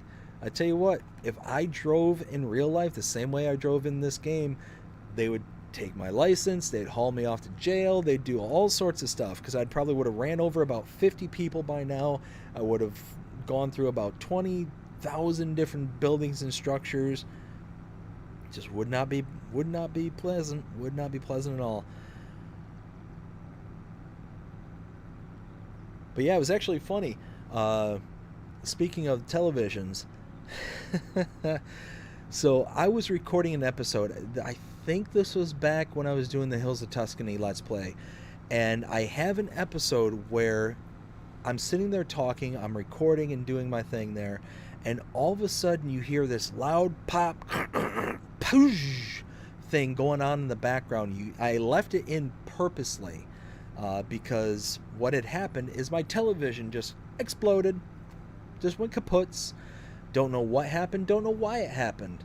But yeah, it was one of those where I ended up leaving it into the actual episode itself just because it was one of those events that just was wild and wanted to be able to share it with everyone.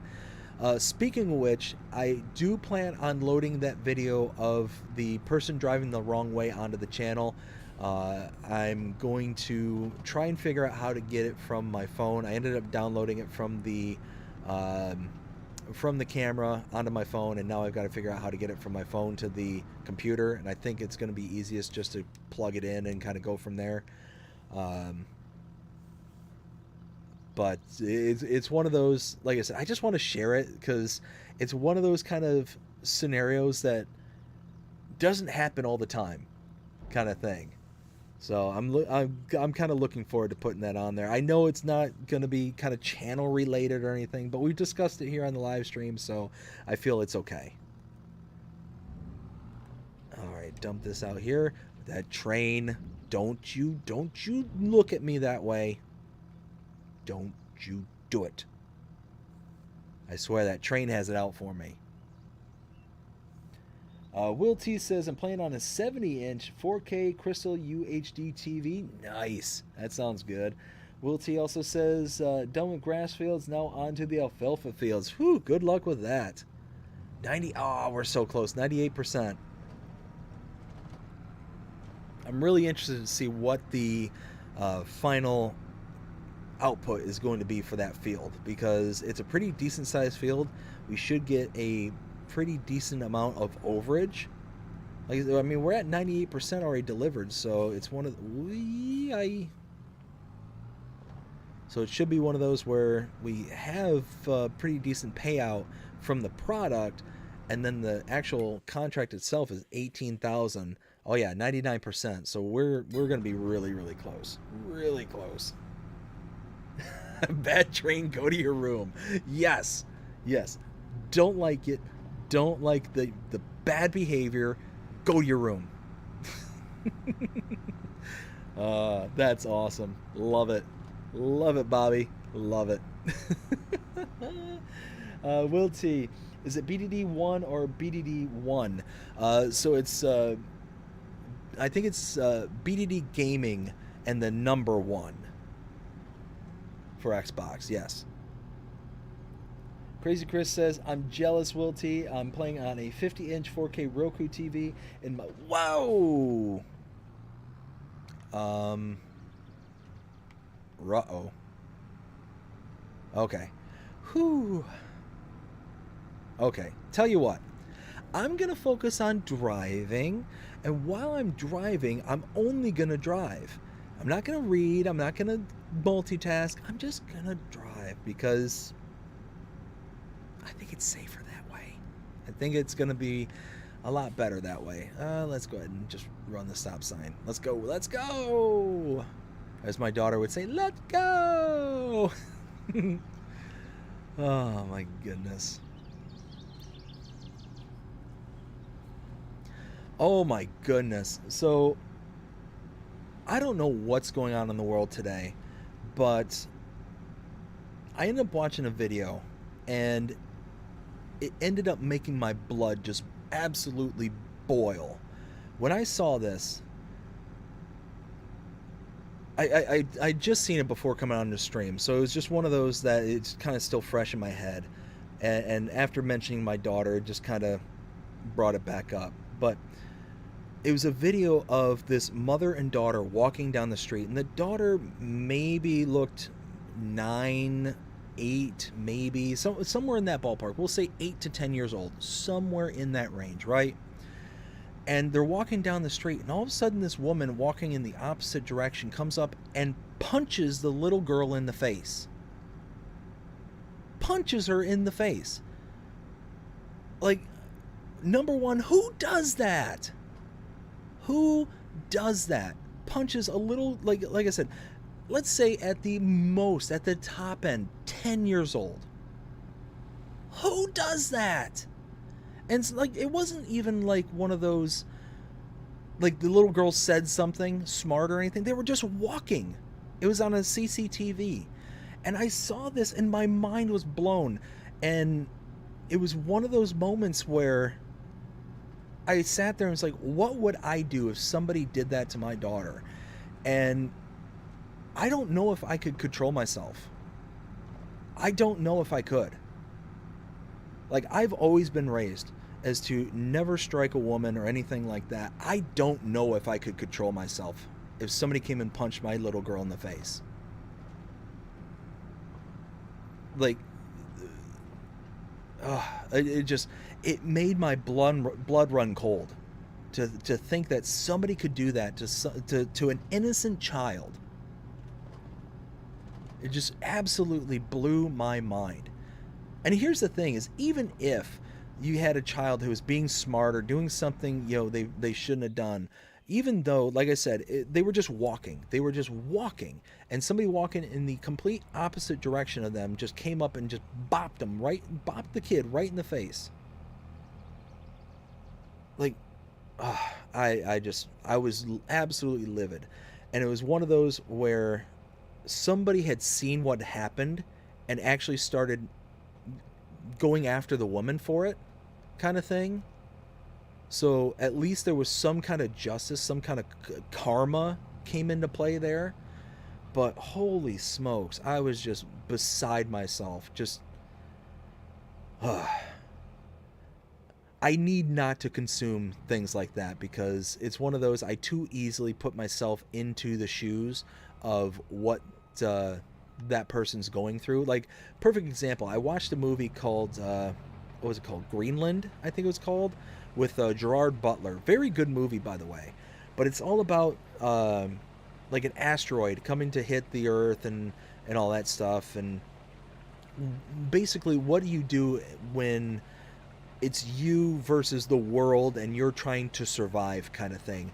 And it's Gerard Butler, his wife, and his kid. And he's just trying to make it to where his kid can survive. It's a very, very good movie, but as a fresh parent, it was extremely difficult for me to watch. I didn't know what it was about. I just knew it was a disaster movie, but I didn't know there was this whole kind of parental aspect involved in it, kind of thing. So when I'm watching it, my daughter was just born. We just brought her from the hospital. She might have been a month old or somewhere in that ballpark, kind of thing. So I was just putting myself really hardcore. It's like, OMG, what would I do in this scenario? What would I do to try to survive, try to help my wife, help my daughter to make it through this apocalyptic moment, kind of thing. And it's just, I'm sitting there just playing through all these scenarios. What can I do? What would I do? All this stuff. It was tough. It was really, really tough. That's kind of, I can just see myself and the worker just driving right into that little pond right there. I can see it happening. And I don't like it. I'll catch up with the chat in just a moment here. We're going to get this all underway. There we go.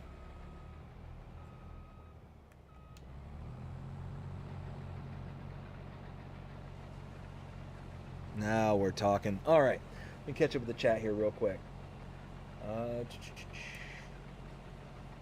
Will says, wife was getting an Xbox 2 to play with me. Got her into Farming Simulator. Oh, that's awesome. I'm desperately trying to get my wife into trying this game. It's one of those where she really never showed too much of interest in it, but it's one of those I keep telling her, it's like, because she asked me, she's like, well, what is it about it that you like so much? And it's like, it's one of those where if I'm sitting here trying to explain it to you, it's going to sound very boring and very just not worth your time kind of thing, because I'm not going to be able to do it justice. But if you sat down and let me show you what you can do, all the different things, all the stuff, it's an amazing stress reliever. You know, that's why I love it, is that unlike my NHL games, Call of Duties, things like that, where it's either competitive or that it's got like this kind of kill or be killed kind of aspect to it, you kind of get that like amped up kind of feeling when you're playing these games, to where this one I can just kind of take a breath, relax, and kind of enjoy myself kind of thing. And it's a distressor. It's a really nice way of kind of just winding down from the day kind of thing. So yeah, it's wild. So let's see. Crazy Chris says, "Wow, WTF." Right? Right? Like, I saw this and I was just blown away. And like I said, this little girl couldn't have been more than 10 years old. Like, at the most top end of the scale, couldn't have been more. And this woman just came up and pow, just punched her right in the face. I was just absolutely flabbergasted. I just couldn't believe it. And like I said, me personally, I put myself into scenarios way too often. I shouldn't. It just stresses me out. But that's where my head went. Is just, what would I do if somebody just came up and punched my daughter in the face? And I don't know I could control myself. I just don't think I could. Like I said, I've grown up my whole life never to hit a woman or anything like that. That was just something that was ingrained in me for my whole life. I don't know if I could control myself not to do it. If some random person came and punched my daughter, I don't know. And I feel bad. I genuinely feel bad, because like I said, that was something I've been ingrained with my whole life. You never hit a woman. That's the one thing you don't do, kind of thing. Doesn't matter what's going on, you never do it. And I think I found the scenario where I don't know if that holds true, and I just don't know if I could control myself not to. I don't know. It made my blood just instantly run cold and boil all in the same time. It was just one of those just wild scenarios. So that's the thing, is I try my best not to go on the internet and watch random things, because that's what inevitably happens, is I sit there and put myself into the scenarios, and then it just never works out good from there. Let's see. Let's slow it down, because I need to see what I'm missing here. Alright, a little bit of the edge here. Let's pick this up.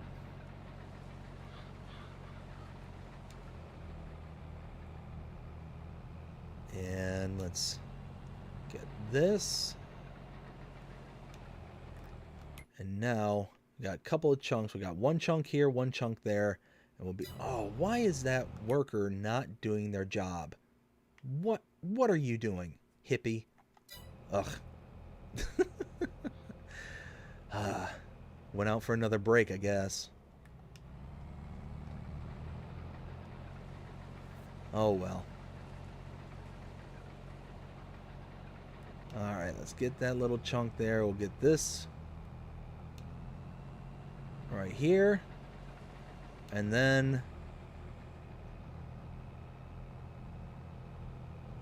But no, I mean, am I the only one, like... am I the only one that you don't know if you'd be able to control yourself beyond that point? Like, if somebody, like, were to attack your again, 10-year-old child... Would you be able to control yourselves? I don't know if I'd have the composure to do it.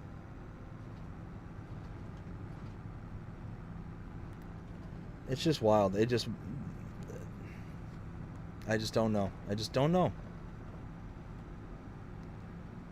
I just don't know what could drive somebody to have that be a thought in their brain, to be like, you know what?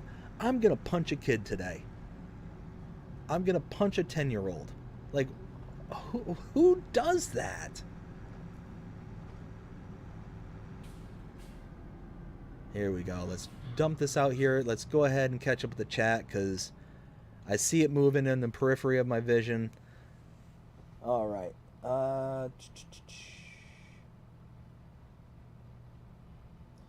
A380 says, seen it. Lady would have been Lady would have been on a t-shirt. Yeah, 100%. Crazy Chris says, I'd be in jail. 100%. 100%. Bobby said, what? What a loser. Yeah, what a loser indeed. Will says, Crazy Chris, nice, lol. I'm building a game room just for my games and streaming. Ooh, nice. Crazy Chris says, that's insane. I don't know what I would have done if I would go to the child first to see if they were okay, or just snap and go right after the person. See, that's my worry. That's my worry right there. Is if somebody were to attack my kid, my immediate knee-jerk reaction would be to end the threat, because you don't know if it's going to continue beyond that kind of thing. But then again, my daughter, she's only 2 years old. She's 2 years old. So it's one of those, like, do I lose my attention on her to end the threat, or the continuation of the threat, and then lose track of what's going on with her? I mean, it's just a wild scenario. Now, again, them being 10 years old, they would know to kind of stay put and to kind of do that kind of stuff. So it's a whole nother dynamic that I'm adding in, like I said, because I put myself into scenarios all the time kind of thing.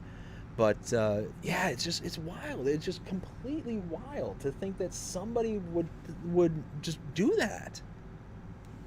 Like, I know there's a lot of crazy in the world today. I know there's a lot of crazy out there. But that's a bridge too far. To just randomly attack a child is just bewildering to me.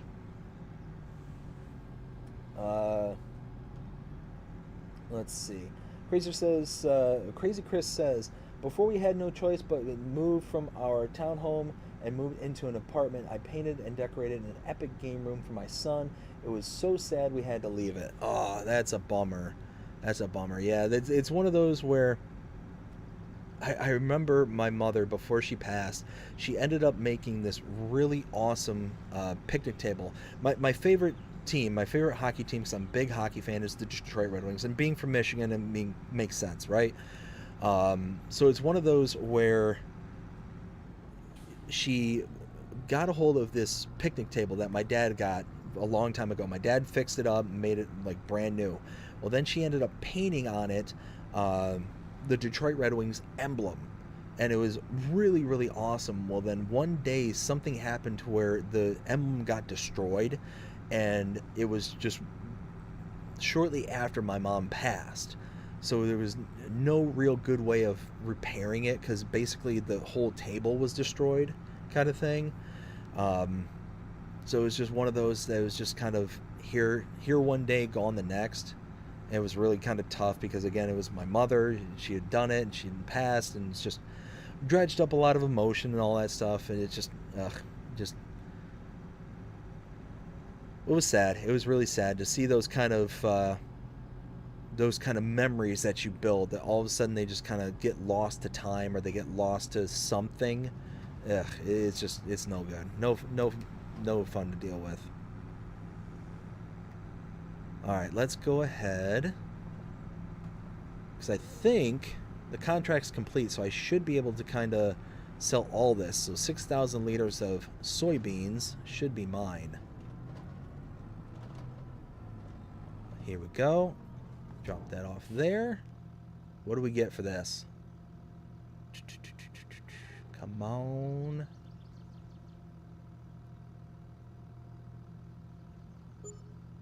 All right, $7,000, 7,600. Not bad, not bad at all. Let's go ahead and collect.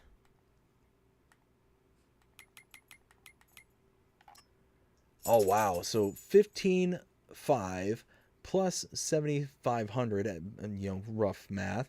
Yeah, not too bad. So you're talking 22 grand for that one field. Booyah! I'll take it. Now let's sit over here and babysit, apparently. All right, this gives me an opportunity to catch up with the chat. So, Crazy Chris then says, but we gave him the master bedroom, and we're able to turn half of it into a nice gaming area. Oh, that's cool. My hubby got me into Farming Sim just from watching him play it one day, and now I play more than him, and uh, and know a lot more about it than he does. Oh, see, the student becomes the master. That's how it happens. That's how it happens. Eventually, you just kind of dive into it, and oh, I love it. Bobby says FS is very addicting. Yes, yes, it is. Custom Motorsports says for the thing you wanted to upload, just put it on your own private server and then send it and save it to the computer. Yeah, so that's basically what I'm going to be doing, is just kind of going through and uh, loading it on there. So I have a MacBook and I have an iPhone, so I think I can do the iCloud or whatever they call it. The what is it called? Oh goodness! No! Oh dear! Oh dear! Oh no! No! No! No! No! No! No! No! No! No! No! No! Stop! Stop! Come on, Volvo! Oh, saved it from the depths. There we go. That was almost a disaster. Get this contract. Oh, 96% done, and then just, let's not do that. Let's not do that. Let's actually complete this contract and get it over with, eh? Let's do this. Ay, ay, ay. Oh, well. Oh, well. Let's do this. Come on.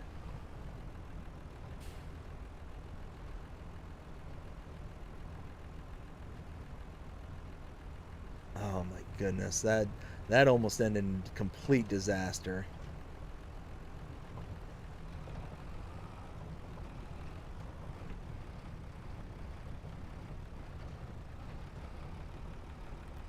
How much more? 99. Oh, there it is. Get rid of that contract. Holy smokes. All right, now let's fully catch up with the chat so we can actually see what everyone's saying up to this point. Crazy Chris says, it sure is LOL. Will T says, Crazy Chris Sims, that's funny.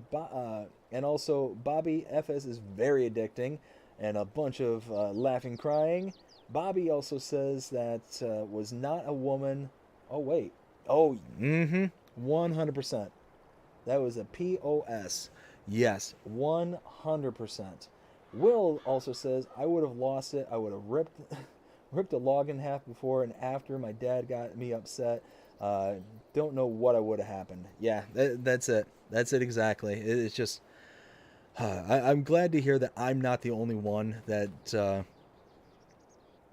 would likely be going to jail. Like I said, I likely would have been going to jail because somebody touches my kid especially in that kind of manner. No. Papa Bear is gonna come out and go after you. Something fierce. Let's see. Crazy Chris says, depending on how far you go, I would hope the judge would have taken it easy on you. LOL. Because I mean, common. Yeah, I would hope so too. It's also kind of that spur of the moment, that kind of fight or flight kind of reaction as well. I would hope that a judge would understand. It's like, hey, it's trying to stop a threat kind of thing. But I've heard of crazier things happen. Way too much crazy in the world. Laughing, crying. It's like Idiocracy slowly becoming. Oh my goodness! Yes, right. Right, that is exactly what it feels like. Soon we're going to be giving plants sports drinks.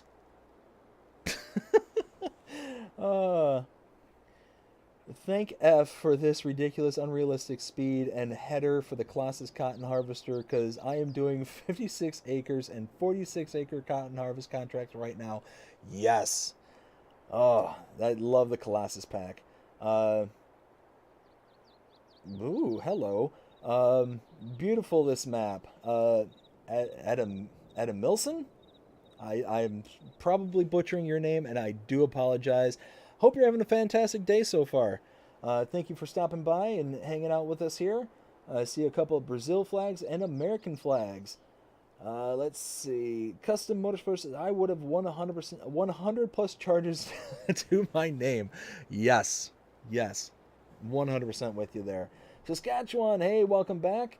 Uh, well, I cut you all. Literally, have yourself a great night. We'll talk to you as soon as stay warm. But anyway, next time we'll see you on the next one. Saskatchewan. Hope you have yourself a great night. Hope you take care, and we'll see you again soon. And Crazy Chris says, right, with question mark and exclamation point.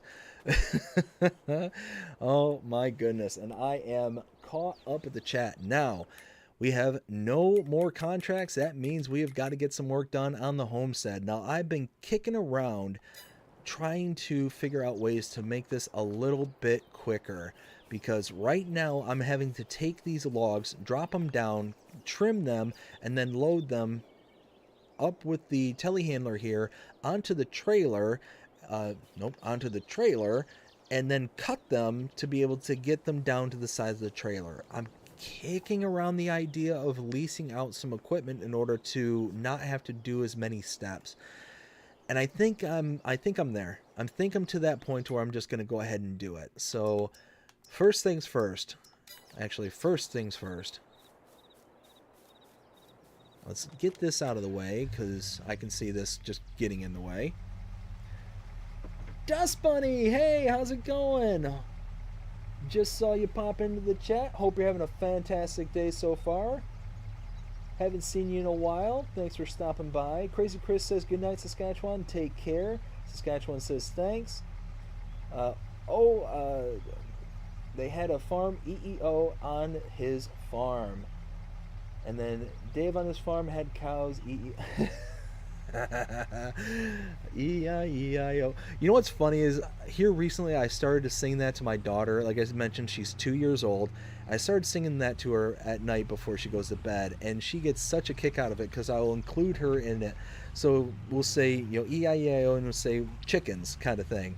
And we'll ask her, okay, what does a chicken say? And she go, buck, buck, buck. Well, then after she responds back, I will sit there and kind of jump around the room with her in my arms and like really kind of get over with E-I-E-I-O, and she just gets a huge kick out of it. It's funny, really, really funny. So I'm all about the E-I-E-I-O's here on going on. So we've got Dust Bunny says to Miss Crazy Chris, what state / country are you in? I live in Central Arkansas. I'm also a woman who plays FS on PC. Will Gaming says, I built my bunker silos on the hillside and placed rocks down like they were there. That's awesome. Benji says, hey, Dust Bunny. Dust Bunny says, doing well, Mr. Big D. Crazy Chris says, oh, nice, Dust Bunny. I live in London, Ontario, Canada. Dust Bunny then says, hello again, Mr. Charles. Benji, new girlfriend sure is pretty. Dust Bunny says, Crazy Chris, are we on the same time zone? It is now 10:31 here. And Crazy Chris says it is 11:32. So yeah, Crazy Chris is in the same time zone as I am here. So only an hour ahead. Okay, so now let's get this trailer out of the way, because we're not upgrading, we're just temporarily increasing the ability to do things. Here we go. Something like that. Let's get this all out of the way.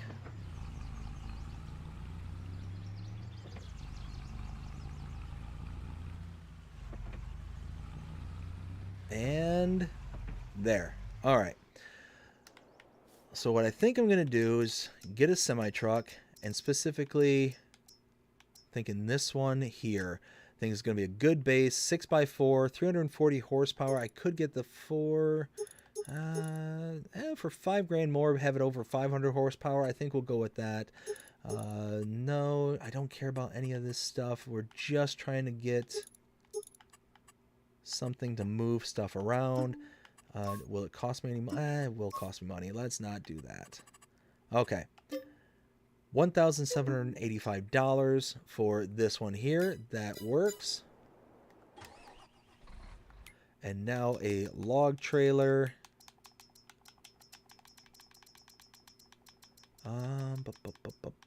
Let's see. 28,000 for that one. I think we'll go with that one.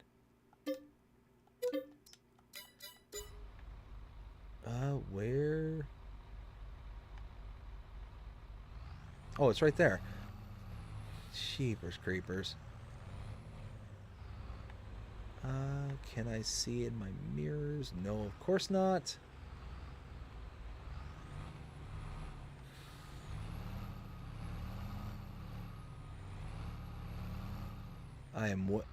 Wow, I am way off. You know what?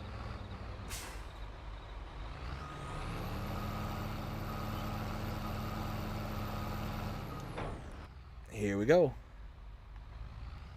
Let's get this back. Oh, no, the farm is this way. Let's get this back to the farm, and then we can get to work. Do some real logging.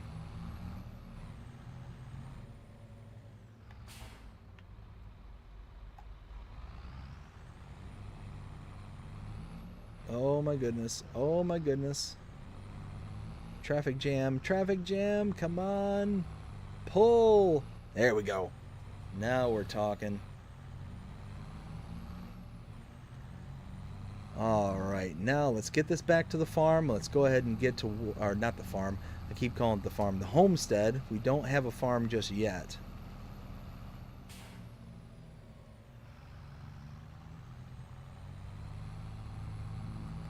Nice, this is working out good. I think this will be just fine.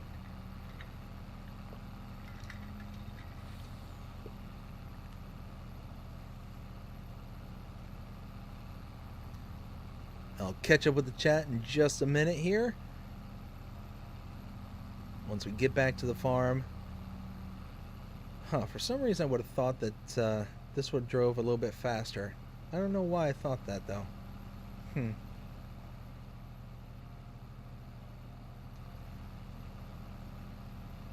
see, my driveway I think is just after this curve. Tell you what, I do like this truck. I mean, it's a good field of view for a first-person view. That's nice.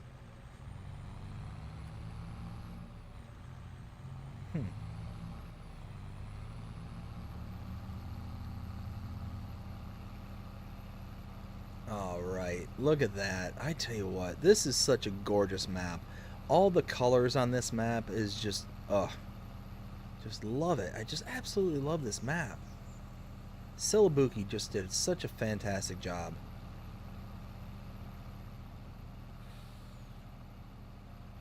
Like I said, if anybody knows how to get in touch with Celobuki, go ahead and let them know that I'm in love with this map. I would love to be able to just tell them personally. One of those that, yeah, this is just solid, just absolutely solid. Let's see, let's get this one here. Oh, I need to put the stream on pause for just 1 second. I will be right back.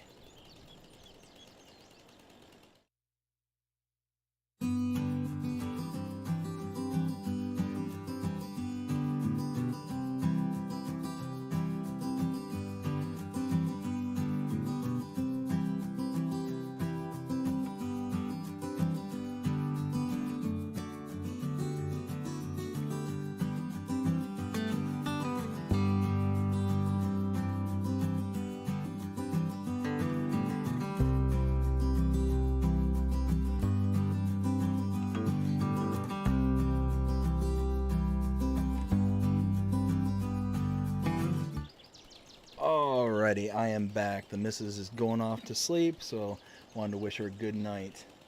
So let's see here. Let's go ahead and start cutting this down, and then I will catch up with the chat just real quick.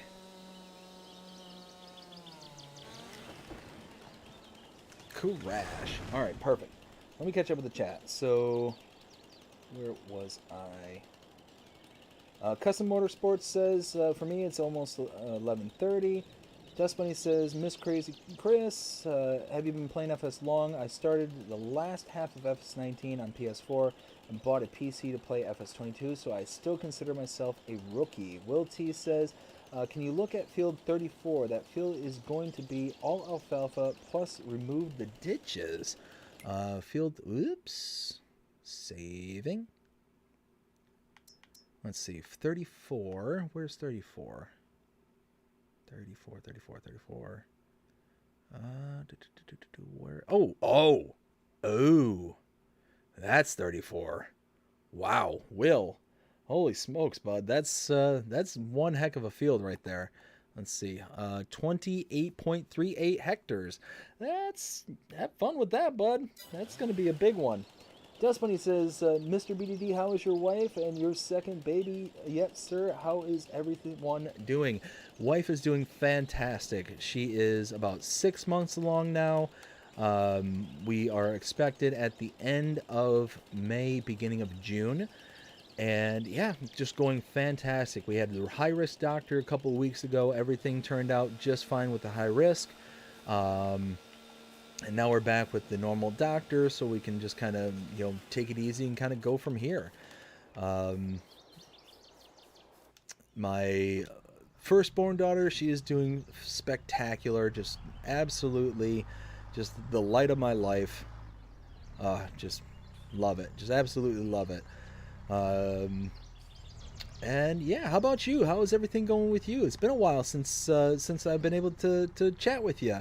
How's the building project going? Were you able to get everything all situated with your son? I think it was building the mother-in-law suite, or not the mother. I'm sorry, not the mother-in-law. The mother suite at your son's house, if I remember correctly. Let's see. Ooh, raise that up. Oh, did I actually put that in properly? Nope. Now that looks to be in there.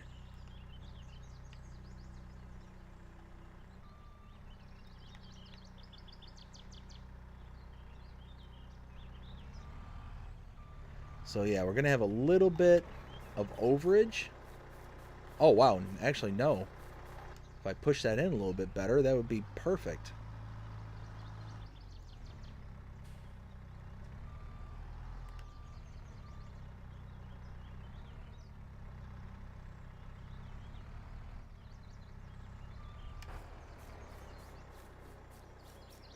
Oh, a little bit more.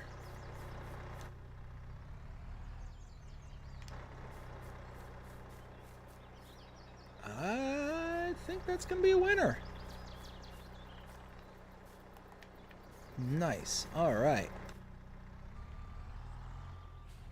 All right, let me catch back up. So we've got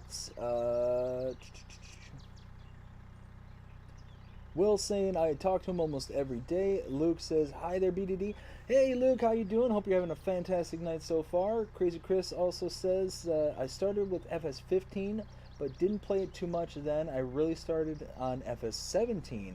Dust Bunny says, oh, wow, so you're an old-timer at this game, Miss Crazy Chris. Crazy Chris says, my hubby is a bit of a tech nerd, so he built me a gaming PC that I use a lot when playing and creating mods for Sims 4 and, well, a Second Life when I was briefly into Second Life. Luke says it is only 8:40 there in Washington. Oh, wow.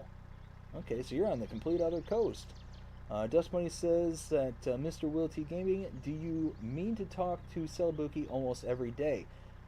Yes, I think that was it. So yeah, Celobuki. Tell you what, if you ever talk to them, let them know that I'm a fan, please. If you could forward that message for me, I'd appreciate it. I know they don't know anything about me or who I am, but yeah, just I would appreciate it, because I tell you what, this is an amazing map. Again, same thing with Ravenport too, because Ravenport, love that map. Let's see, we've got Luke saying congratulations on your new baby. Thank you, Luke, I appreciate it. Yeah, we're 6 months in, got a few more months to go, and we're excited. We're really excited. Can't wait for her to be here. She's our second IVF baby, So it was kind of a struggle to get to this point, but very grateful that we're at this point. Because I've said it on this channel a few times, but we got very, very, very lucky in our IVF journey. We didn't produce that many eggs, and when all things are considered, for the amount of eggs, we probably shouldn't be parents. The amount of eggs that we produced, we had 4 in total. 2 of them were viable, and yeah, it was one of those where, when everything's said and done, those numbers, and compared to other people who produce dozens and still don't have any, you know, any of their own children, it just, we got incredibly lucky, and I think I'm just so incredibly thankful that we got to this point, because I couldn't imagine a day without my daughter. So one of those that it's amazing, absolutely amazing. Now, where was I? Oh, here we go. House has a roof, windows, doors, and electrical, waiting on the insulation and sheetrock. Okay, so you're making some progress on it. My son has nicknamed it the tiny house, the tiny house, the West Wing, because it's on the west side of his house. Nice, that's awesome. Will says Dust Bunny, yes. Crazy Chris says Dust Bunny, that's cute. Mr. Wilty Gaming celebuki's map are fantastic, yes. I will do that for you, man. I'll let him know. He is also helping me with my map. Oh, so see, I tell you what there, bud, you got some really heavy hitters to help you out on this map. I tell you what, man, I'm really looking forward to it. I've said this every single stream. You are a salesman, and thus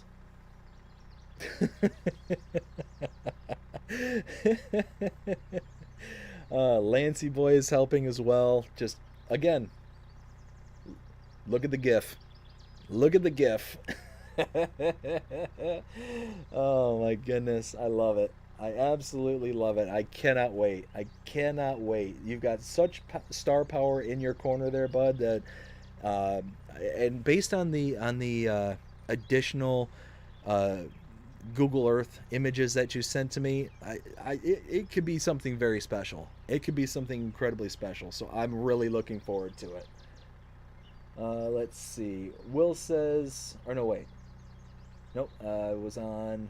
Crazy Chris says, I bought FS22 going on 4 days ago. Now I think I haven't touched it yet, because I know when I do, I'm going to go straight down the rabbit hole of learning how to create a map. Please do, Chris. Please do. Like I said, I really look forward to being able to see what it is that you can produce. And if you are, you know, proficient in the Sims and stuff like that, it sounds like that you have that artistic eye, like I said before. So let's go. Let's do this. I cannot wait. I really hope that you do actually do something with it, whether it's creating a map, creating mods, whatever it is. You know, get started on that rabbit hole, because would love to see what you got.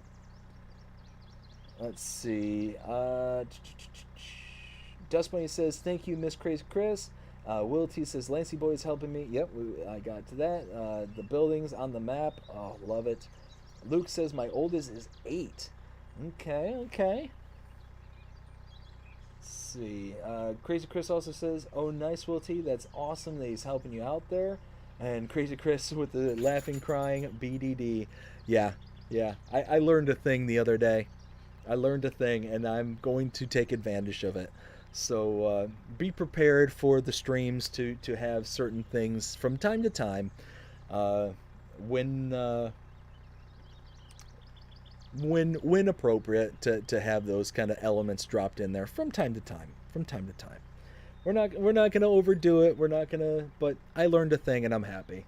So, and it was one of those that I just absolutely loved how it started in yesterday's stream when Will was talking about all the different aspects of his map and all the different things that he wants to bring into it. it was just fantastic, and everything was like yes, yes, checkbox, yes, yes, love it, love it. And it was one of those, to give the proper context behind it. I insinuated that Will must be a salesman. He absolutely must be a salesman. And when he replied to me, no, it's like, well, funny, because I feel like Fry from Futurama and the whole "shut up, take my money." So yeah, it's one of those that I'm really looking forward to what he has to bring to the table. Let's see. Luke also says, I am 2.5 hours past Seattle. Oh wow. So okay, so I got a good general gist of where you're coming from. Dust Bunny says, "What is the name of your map, Mr. Will T? Will it be available for all platforms?" So I can answer that. Yes, it is going to be available for all platforms, and it is Rencrest, Rhinecrest. My memory is so bad. I need help. Luke says, I played FS23 mobile, but I'm working on getting a PC. Oh, nice, Luke. Yeah, definitely. If you can swing it, bud, definitely. Because I tell you what, the mobile game is nice, but FS for the PC and Mac, as well as for consoles, is just a step above. Just an absolute step above. Will also says, I'm in talks with Custom Mining about helping me making equipment that is coming with the map. I was talking to them today. Oh man, so that would be really cool. If you can get them on board, that would be really cool. Custom says, I bought a new MW3 Call of Duty, and simply it's not worth $70. Oh, that stinks. Yeah, Modern Warfare 3 Call of Duty. Oh, that's a bummer. Nice, Will. Dust Bunny says, Mr. Will T Gaming, does your wife play FS now, or will she be... Whoops. Will she just be getting started and get her Xbox? Crazy Chris says, I used to play FS on mobile here, and there was the way only had one console in my house. Will also says, Dust Bunny is called Rhinecrest. Okay, I was right. It'll be for all platforms, and there is maple syrup built into the map as a production, but you can't sell it. So that also is a really cool kind of fun fact, that production point is also based off of your parents' maple syrup business. So yeah, that just there's whoa, what just happened? What just happened? Uh-oh. What just happened? What's going on? Stuff's happening. Hold, please. I don't know what just happened. Something's happening. Nothing's coming on my TV. Oh, hold on. Hold on. Stuff's going berserk.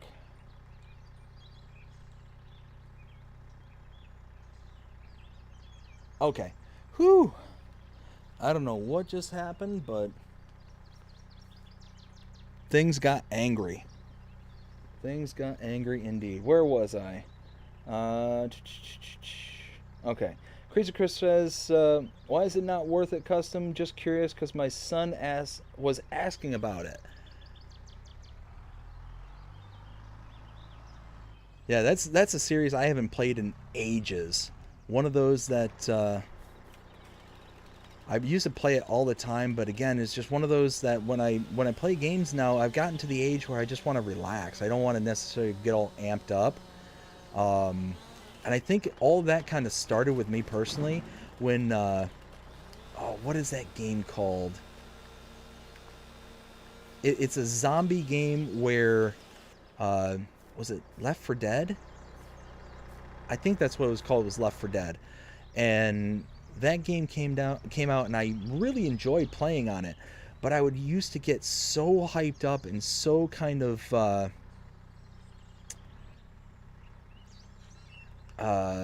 like worked up over it. Like I would literally feel like my heart race at times because of just how stressed out I would get over it. It was like, you know what? I don't like feeling like this all the time. I don't like, feeling like a game can do this to me. So I stopped playing games like that, for the most part. And Ooh, let's lift that up a little higher.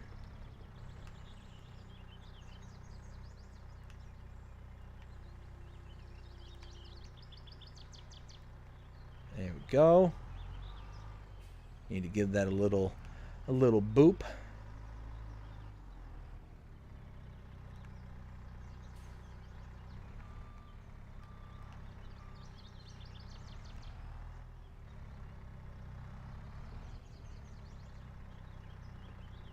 There we go. So I wonder if I can cut down a couple of trees and get them all kind of loaded in there at the same time. I wonder if that might help with the stacking. Let's try. Let's try. What is this saying?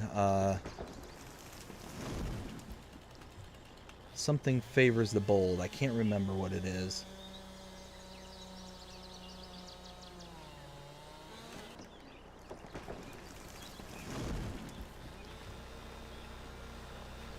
Oops. Come on. There we go. There we go.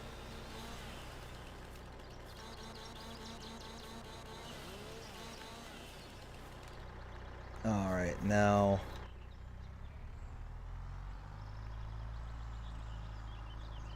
Why can't I remember what that saying was? Something favors the bold. Oh, hello, Helium Deer. How are you doing? Haven't seen you in a while.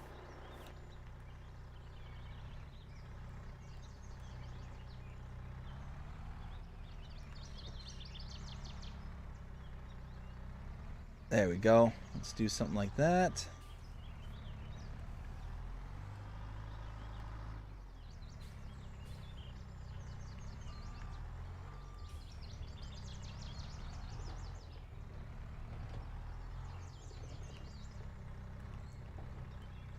And... Whoops. No! Why?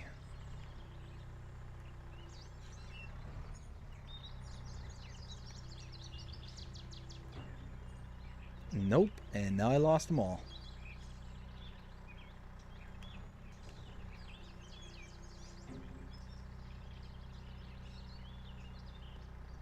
There we go. Now we got it.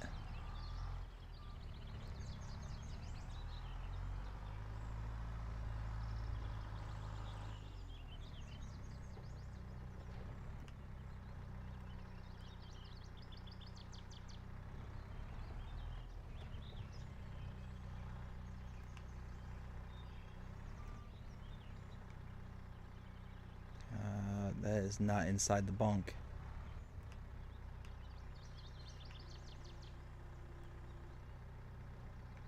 There we go. We're getting it. We're getting it. All right, let's catch up with the chat here real fast. So we've got... Oh, man, I'm really far behind. Holy smokes. Y'all have been chatting away without me. Where was it? Okay, here we go. Will T says, Dust Bunny, she wants to get one and start playing custom motorsports. Says, is very hard to play game and was playing it for the first time, so we'll be honest, I'm just a new. Okay, so it's one of those that could be better, but just with the learning curve. Dust Bunny says, awesome, Mr. Will T. We'll definitely need more women to play. We need to start a women's club so we can all play together. Yeah, that'd be nice. That'd be something cool to set up.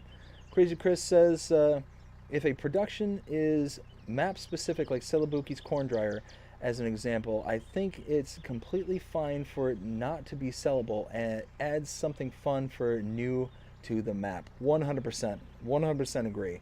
Crazy Chris says, oh, okay, custom, smiley laughing face. That's all good. My son feels that he's a noob too. Also says, yes, Dust Bunny, we should. LOL, that would be fun. Luke says, what are you working on here? I know is logging. So I started this series. So for anybody who's not familiar, I do the live streams as a kind of continuation of the Let's Play series. And the Let's Play series is based on me doing a start from scratch. I own only this area here. I had the starting farm originally set up, but I took it out. I ended up selling it off, so it was just one of those that I wanted to build towards something. So starting with this and this kind of start from scratch mentality, I'm taking all the logs that I can off of here and using it for cash, getting the contracts and doing all that stuff. And I want to be able to come by and purchase this farm, or at least the land, because I took out the entirety of the farm and I want to build this farm up to something that I've been wanting to do for a very long time, using specific sets of mods that I wanted to kind of utilize. And then eventually my goal is to buy all these surrounding fields in this kind of section here to have all, like, basically 6 of these. I might eventually turn this into a small field by itself and do something with it. But yeah, it's just one of those that we're just kind of building. And the live streams that like we do here are all based on a kind of receipt of work, because other streamers like myself, like a Mr. celebuki, and this is who kind of inspired me to do this, was being questioned on whether or not they were actually doing the work necessary or if they were just importing money. So this is me coming on here showing that yes, I am indeed doing the work, I'm indeed doing what it is I say that I'm doing, and providing that kind of receipt to where, like, somebody like Mr. celebuki was using the kind of screenshots to show that they were doing work. This is my screenshot of doing work, but it also gives me an opportunity to come out and hang out with everybody and just come out and have a good time, kind of thing, and be less worried about driving story and more wanting to just kind of kick back, relax, and hang out with people.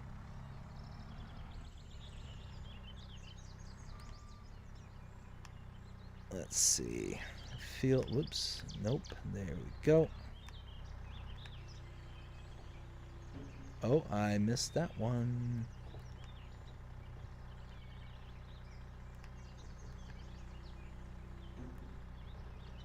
There we go. So yeah, right now we're just trying to clear out this plot of land so 1, we can get more money, and 2, we can have kind of a location for a good starting field. I mean, we're going to have to build up and buy, you know, certain bits of equipment and all that still, but, you know, all that's going to come in time.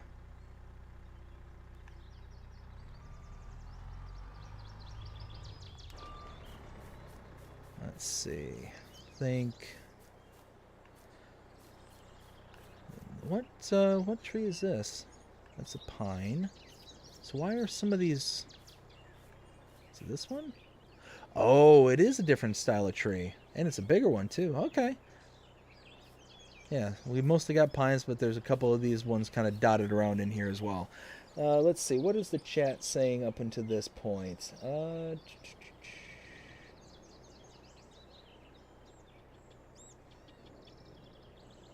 Okay, here we go.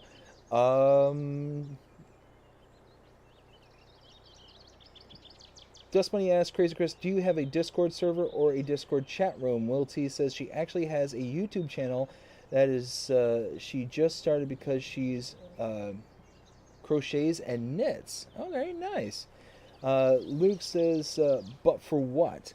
Oh, so right now we're just working on the growing phase. We want to be able to just have our own kind of farm. So the storyline behind it is I'm coming fresh from Maple Farms, and my family is still over in Ireland, waiting for me to develop the homestead and to purchase and develop a farm. So the whole thing that I'm going to be doing is, like I said, I'm going to be buying this farm in order to build it up and develop it and have something, you know, functional for us later. And you can see this is the area for the starting farm.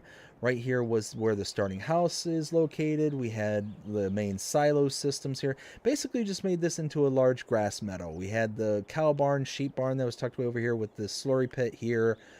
Like I said, I just want to be able to come on here and just make a really nice farm using a specific set of equipment that, or a specific set of mods that I think is going to go very, very well with this map, but is also very American styled. So I'm really looking forward to kind of getting that. So I hope that kind of answers your question there, Luke. Dust Money says, Mr. Will T, what is the name of her YouTube channel? Crazy Chris. Speaking of women, don't you hate how Giants did us so dirty when female characters uh, put a hat on them and they lose their hair and they honestly just look like men in drag? You know what? You're not wrong. You're not wrong there. Totally agree, Miss Crazy Chris. Luke says, "Do you have a Discord account here, B?" So I do, but I'm not really active on it. I need to get more familiar. I have an account. I'm still just learning it. So right now, it's one of those. Let's see if I can actually find what it is. Why is nothing coming up?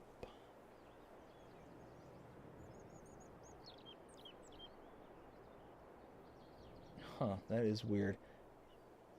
Alright, for some reason I'm not able to bring it up at the moment, but I will eventually, I'll one day, once I kind of understand the platform a little bit better, I'll add it to my social media list here on the bottom left-hand corner of your screen there. Let's see, where was I? Crazy Chris says, I have a Discord, never made a server, lol, but I got an account. Let's see, Will T says, Dust Bunny, it is BT Knits. Custom Motorsports says, how long do you think it will be, how long do I think I'll be live for? Probably for a little while longer. It's one of those that it's 12 o'clock midnight, or just after 12 o'clock midnight my time. Probably going to have at least a load of logs I'm going to be doing and just kind of continue to work here. But I'm also thinking that we're probably going to have at least one, maybe two more live streams where I'm just focused on doing logging here, because we've got to get this all cleared out before the winter hits. And that way we can kind of fast forward through and kind of get things done. Because now we're kind of into the point where we're into November. Next month is December. We're going to be kind of in the contractless months, and not really going to have a whole lot else to do. So one of those where kind of needing to make some progress here on the homestead area in order to start being able to make progress getting towards creating the farm. So yeah, that's kind of what we're thinking. I'm thinking maybe for another, I don't know, 20-30 minutes is kind of what I'm expecting to do, because it is starting to get late and I'm getting a little tired and I've got to work in the morning, or at least I hope I have to work in the morning, because that whole thing is still going on. The company sent me a new laptop, so I'll hopefully be able to get into at least onto their system, but I'm not going to be able to have access to any of my stuff. So it's one of those it's a crappy situation all the way around. I was mentioning it earlier today. Just, yeah, not happy about it. Not happy about it. There we go. Drop that one down.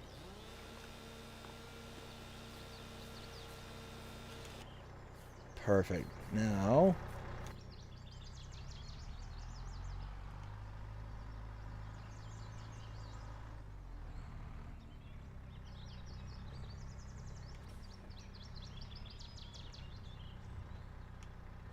oops, come on.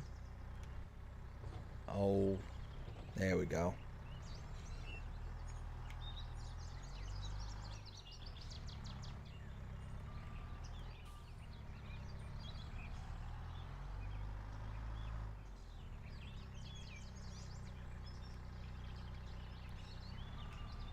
Here we go. Let's get this all lined up.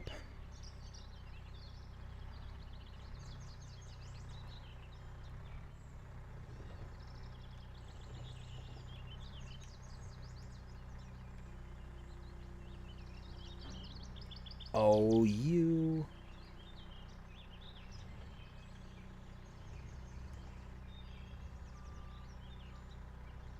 Ah, you know what? Fine. Fine. You don't want to cooperate? Fine.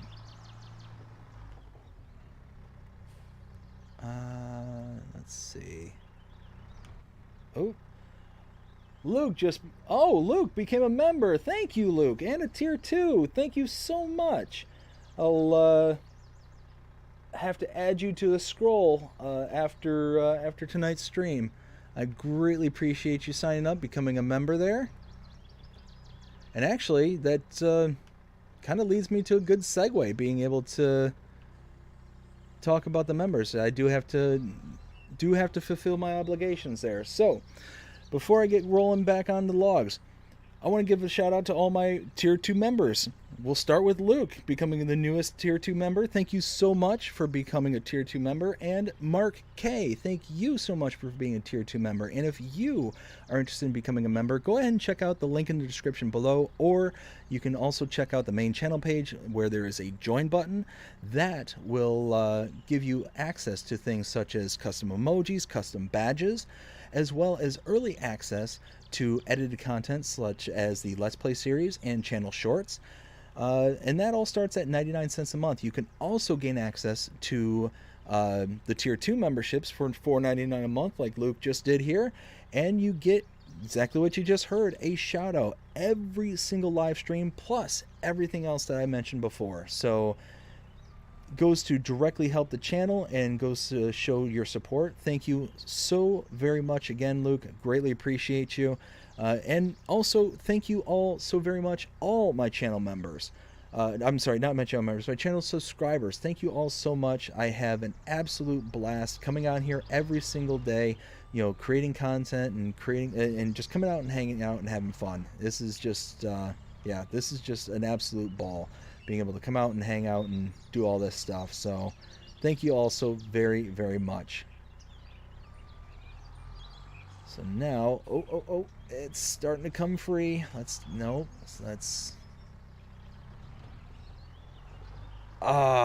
darn it.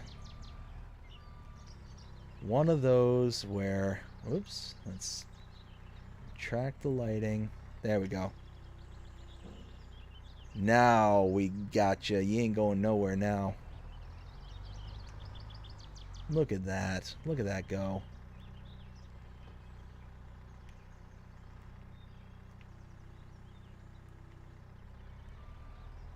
Alright, so I skipped over a whole bunch of chat there. Let me go kind of backtrack to it. Where was I? Crazy Chris says, Prince Money Signs of Power number 113 is my Discord. Will T, I just added you on Xbox. Awesome, I appreciate it. I will definitely hit, because I have all my notifications turned off to make sure that nothing like pops up during the streams and stuff. So I will make sure that I go through that when all that happens. Will T says, hopefully get some good mods tomorrow.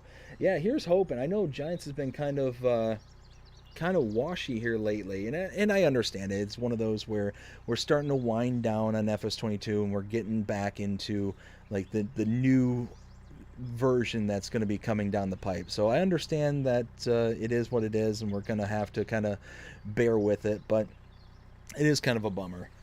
Let's see. Custom says, to be honest, I don't know how long I will have on the stream for. Well, hey, Custom, if you got to take off, I greatly appreciate you coming out and hanging out with us tonight. Had an absolute ball with you. Hope you have yourself a fantastic night. But if you can stick around, that's also great, too. Crazy Chris says, I was looking for that earlier. How do I become a member on here? Oh, well, like I said, Crazy Chris, if you look down in the description there should be a little link in the description there. There should also be a join button. So if you can become a member, I greatly appreciate it.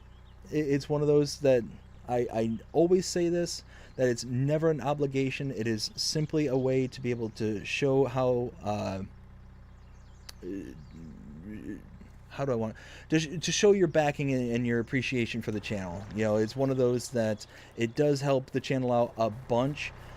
For anybody who can, I greatly appreciate it. But if you can't, I know, you know, times are also tough for a lot of people. So it's one of those, just greatly appreciate when and if people can do it. So Let's see, we got Luke saying no problem there, mate. Hey, Luke, again, I greatly appreciate it. It is something that, and Crazy Chris says BRB.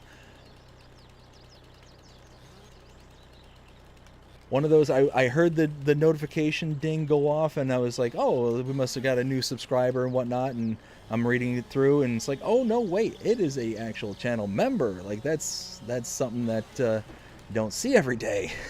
So, no, it's really cool. It was really, really, really appreciated. So I hope that I continue to earn your membership, that I continue to put out content that you enjoy, and that we can, continue to move forward and kind of go from there. So there we go.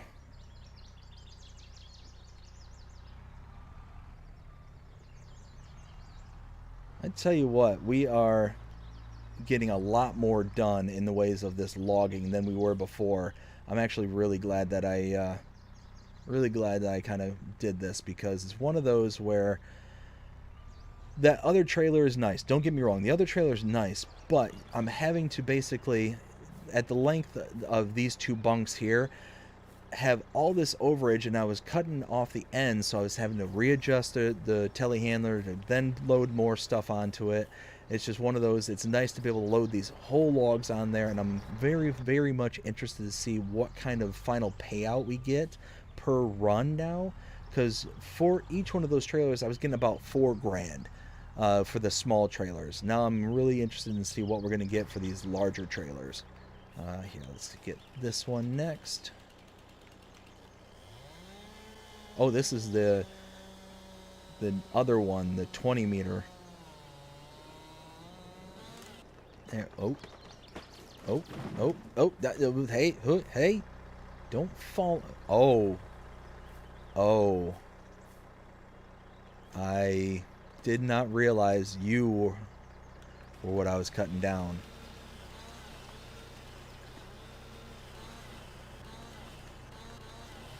Oh,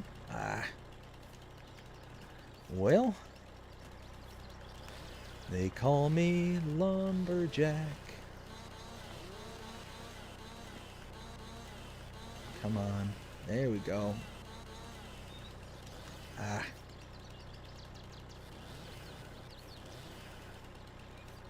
And Will T Gaming just became a member. Holy smokes. Thank you, Will, so very, very much. And, oh, what just happened here? What's going on? And Crazy Chris also became a member, but I don't see the notification for that one. Holy smokes, 3 channel members in 1 stream. Thank you all so very, very much. That's amazing. Thank you.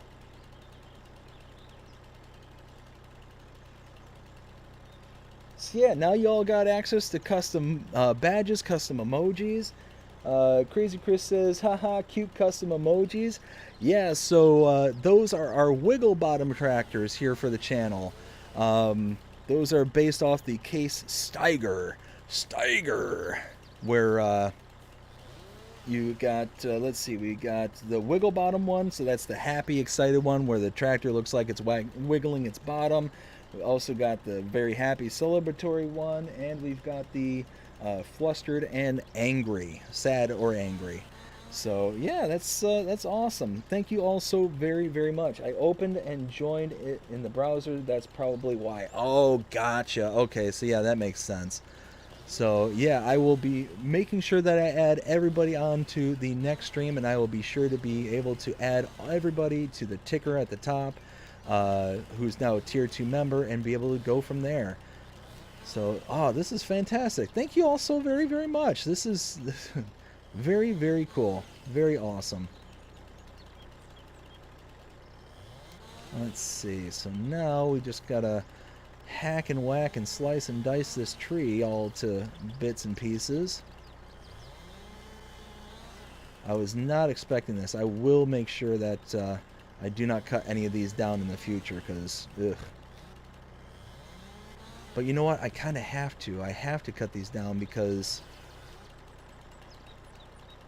I'm wanting to make this into a field eventually. So, yeah, there's so much stuff that needs to be done with this. We're only in the third episode. This is the third post episode 3 let's play well, live stream I should say, where yeah, we got so much stuff we got to do, and there's going to be a lot of stuff ahead of us.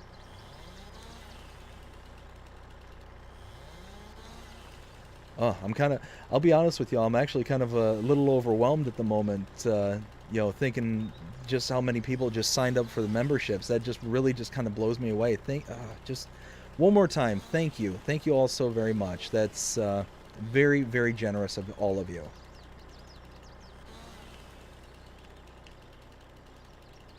Can I get that? There we go.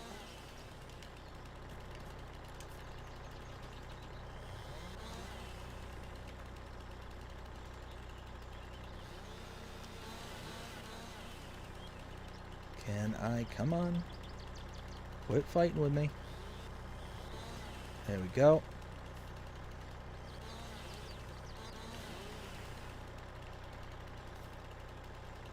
Why is that happening? Okay, I think that's enough slicing and dicing on that tree. Let's go ahead and lift it up and out of the way. And it's wanting to run away for some reason. Oh, nope. Nope. Let's try that again. Ha ha ha, there we go.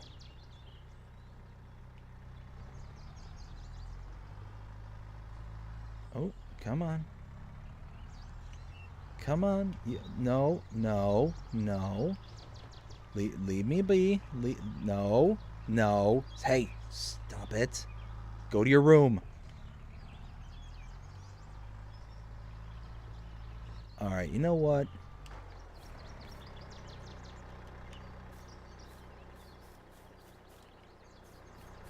Guess we just gotta clean our room.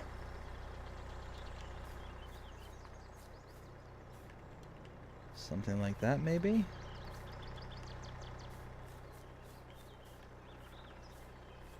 Just throw all this stuff over here for now, I guess.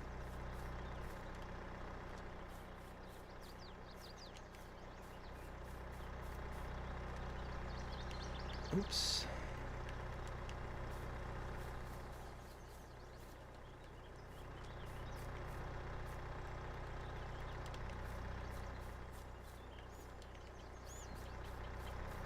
Oh, it looks like there's some bigger collisions on these trunks than what I originally anticipated. That's why, yeah, see how it's kind of floating right there? It's because there's something here that's causing a collision. That's why it's not letting my telehandler go through, is because there's some kind of chunk that it's just not recognizing, or it's not able to display.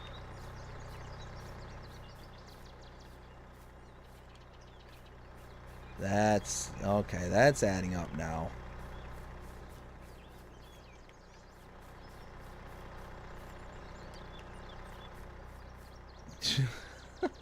What was that game from way back when where you took 2 sticks and you would just kind of flip a 3rd stick back and forth with it? Because that's what that just reminded me of.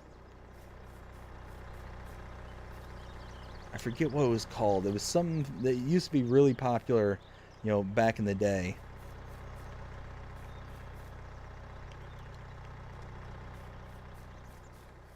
There we go. Now I think we can get to that trailer. Let's see. Nope. Hey. Oh, come on. Don't prove me wrong.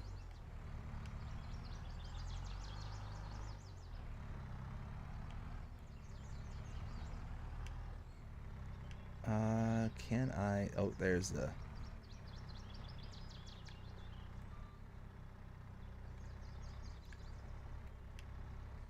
Okay, now drop that bad boy in. Yeah, there we go. Huh, it's like I actually know what I'm doing.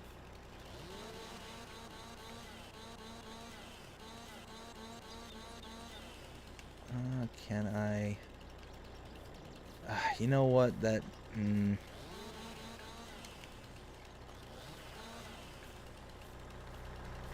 know what? I think that might be good.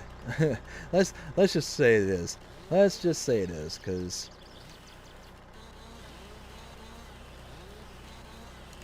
Let's see if we can get rid of some of this extra foliage here.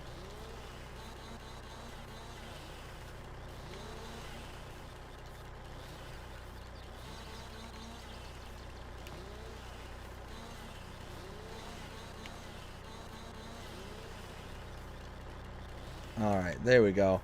Let's load all these sticks and twigs up here. And I think we're going to go ahead and just take this whole trailer down there. Oh, hey, don't you give me any sass.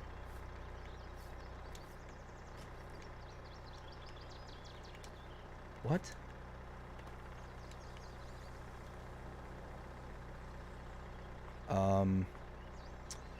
Okay.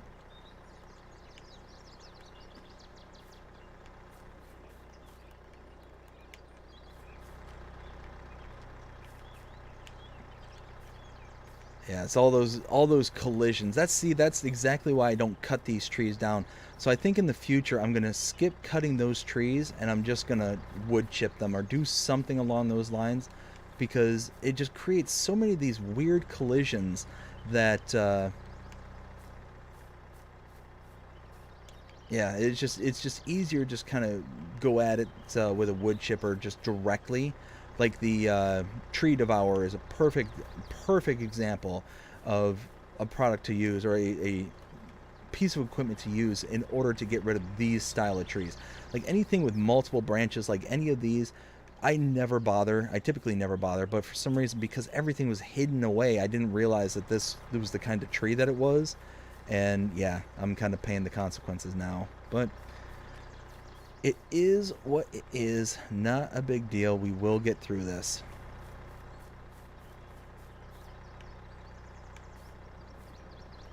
Oh, come on. There we go. And once I'm done picking these up, I will go ahead and continue reading from the chat and see what everyone's saying up until this point. Oops, let me go. There we go.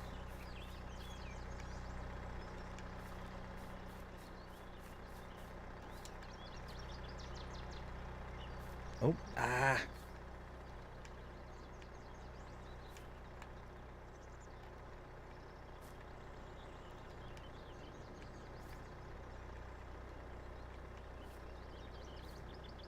Here, let's lock that down so it doesn't keep wanting to roll everywhere.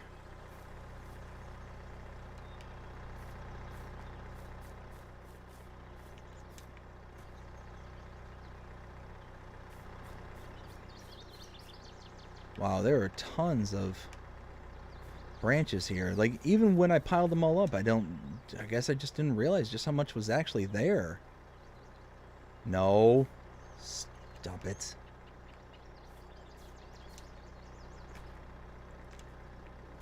You tree, you're starting to vex me. I don't appreciate the vexing. There we go.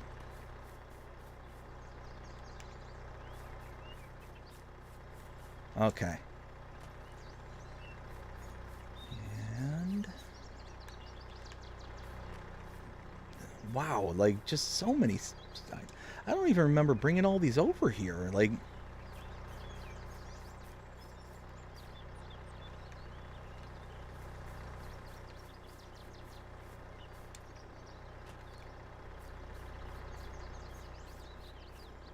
all right, looks like three more branches. Wait, you.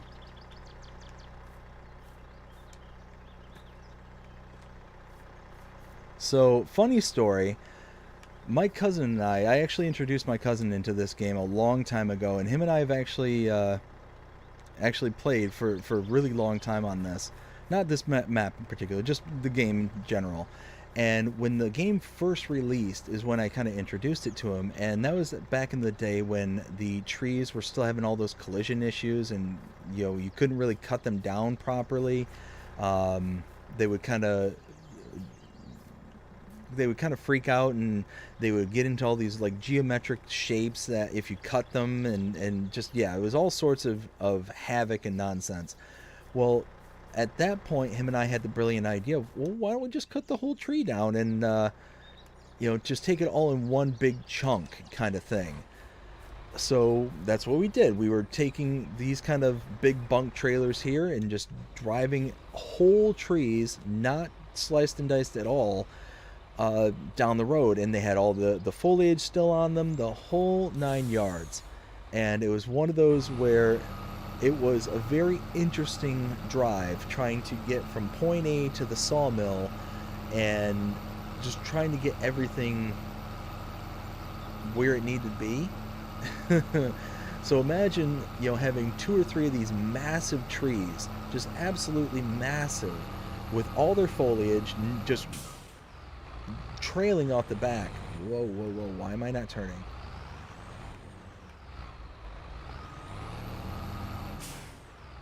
Okay, here we go. No, turn. Alright, now we're talking. Oh, we're still... Huh. There must be some kind of collision that's dragging on the ground and it's lifting my frame up, or something's going on. I'm not 100% sure, but we'll drive carefully. We'll be extra careful, which is going to be tough for this guy, I'll tell you what, because you've seen me drive. So you can see how I'm turning the steering wheel and it's not turning it whatsoever.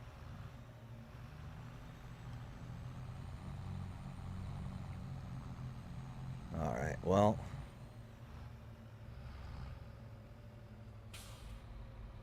there we go.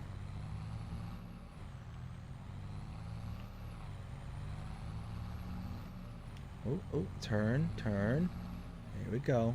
Okay, come on. There we go. Actually, here, let's catch up with the chat before we get too headlong into this, because holy smokes, this is gonna be interesting. Where was I? Holy smokes, I fell way behind. Okay, here we go. Crazy Chris says, I opened and joined it in the... Okay, no, saw that.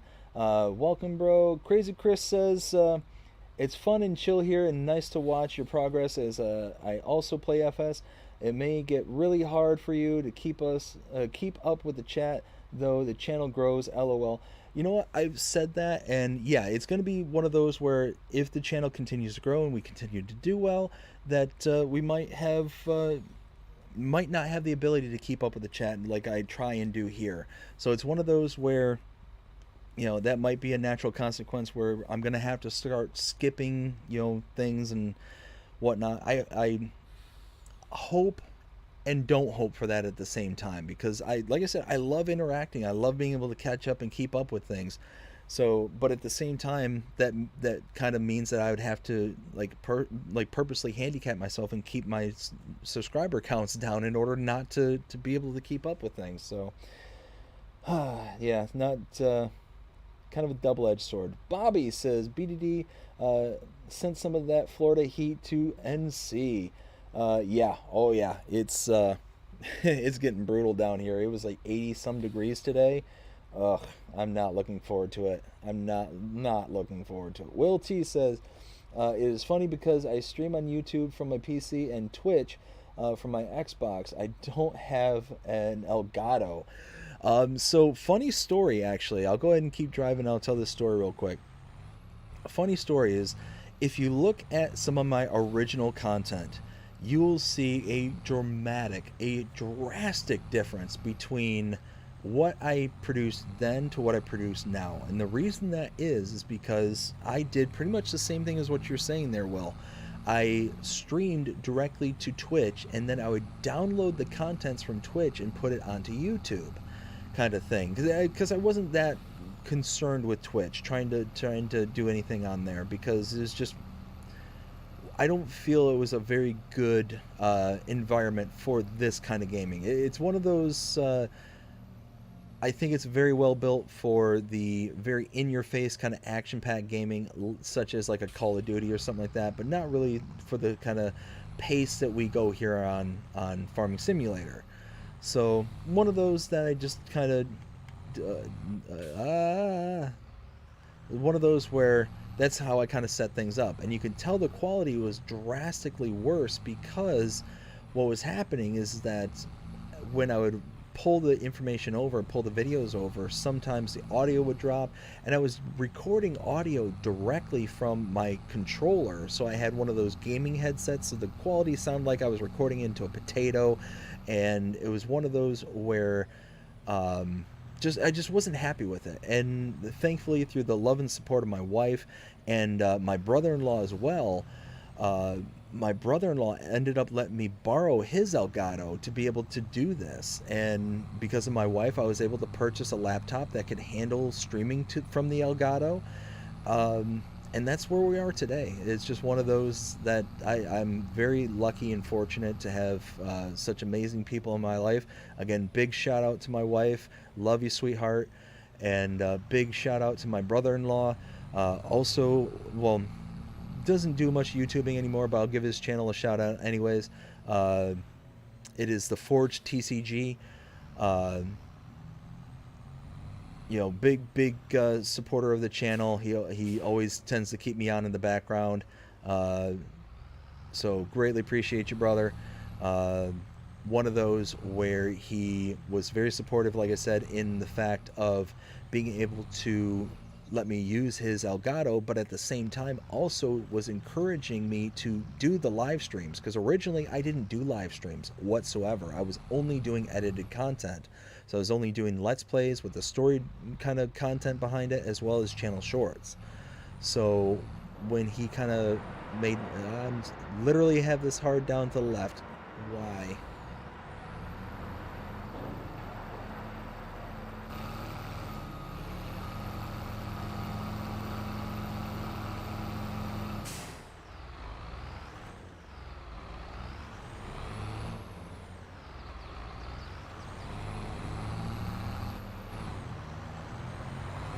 Alright, you know what? Let's do this. Let's just get rid of this, because this is something's going on here.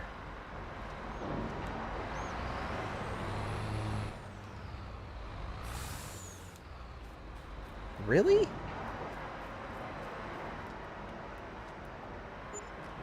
That whole trailer was less than $4,000? Really? It's about $4,000 total for that whole trailer. That's basically what I get for my small trailer. Huh. That's odd. Anyways, so yeah, Forge encouraged me to go ahead and give live streaming a try, and it's worked out great since. So yeah, big shout out to Forge. Thank you so much, brother. Really appreciate you. Let's see. We've got Jody says, how's everything going, buddy? So far, so good. Things are going fantastic, with the exception of only getting $4,000 for this trailer load. I'm curious as to why. Wilty says the funny thing is because... No, I read that already. Jody says, doing some laundry now. Nice. Got to keep up with that kind of stuff. Wilty says, yo, at least you know now, you know something... Yo, at least you know someone who knows almost all the modders. Hey, absolutely. I'm really excited about that. LOL from Will. Dust Bunny says, my apologies to anyone that responded to anything I asked. My computer froze up and I had to hard shut down, couldn't open Task Manager and move my mouse. Ooh, Dust Bunny. Well, sounds, hopefully you got everything back up and running. It looks like everything should be hopefully good to go. Crazy Chris says, I've always wanted to do like a Let's Play or live stream, but my social anxiety always gets me better of me. Maybe one day it would be nice to see some females Farming Simulator streamers though. Absolutely. You know what, Chris? It's one of those where I'll be honest with you. I am not a social butterfly whatsoever. It's one of those. Oh hey, left a stick behind. I'm not a very social butterfly. I'm actually very introverted, um, but I act very differently here on stream than I would like in a normal social situation. I think that's just kind of how this whole platform and the way that YouTube and stuff like that, how it just all works. I mean, at the end of the day, yeah, I'm talking to people and I'm interacting with people, but it's not like everybody's like in the same room or anything like that. We're all just kind of in our own homes and all that, and we're interacting through computers, through screens. Um, so it's one of those that you might be surprised. You know, if you have like social anxiety issues, as do I, might surprise you just how you act behind the scenes of, you know, not behind the camera or anything like that. Like me, I don't have a camera or anything like that. Um, I might have a far more difficult time if I were behind a camera, kind of thing. I don't know. It's something that I've never been quick to jump into with the camera, kind of thing. But you don't know. It's one of those, you never know until you try. Um, and the only thing that's gonna prevent you from trying is yourself. So, you know, if I can offer you any words of encouragement, is just give it a try. Like I said, with the mapping and modding, give it a try. With the, you know, with setting up a channel or setting up streams and stuff like that, give it a try, because you never know. You never know what kind of thing it leads to. Like I said, when I started this channel way back when, I never expected to be where I am now. You know, having over 1,400 subscribers to the channel, now having, you know, what, 4 channel members, 3 of them all in one night, actually 5 total, 4 tier 2s. I never expected that. I never expected to be where I was, or where I am. And it's one of those, I took the risk, I took the leap. And again, look at some of my old content. Look at where I started to where I am now. Like, you can tell that was wildly uncomfortable the first several episodes that I recorded, that I posted and all that stuff. Like, I look at that old stuff now and compare it to what I do today. It's a skill. It's something that you build and something that you grow into, kind of thing. You're not just this, you know,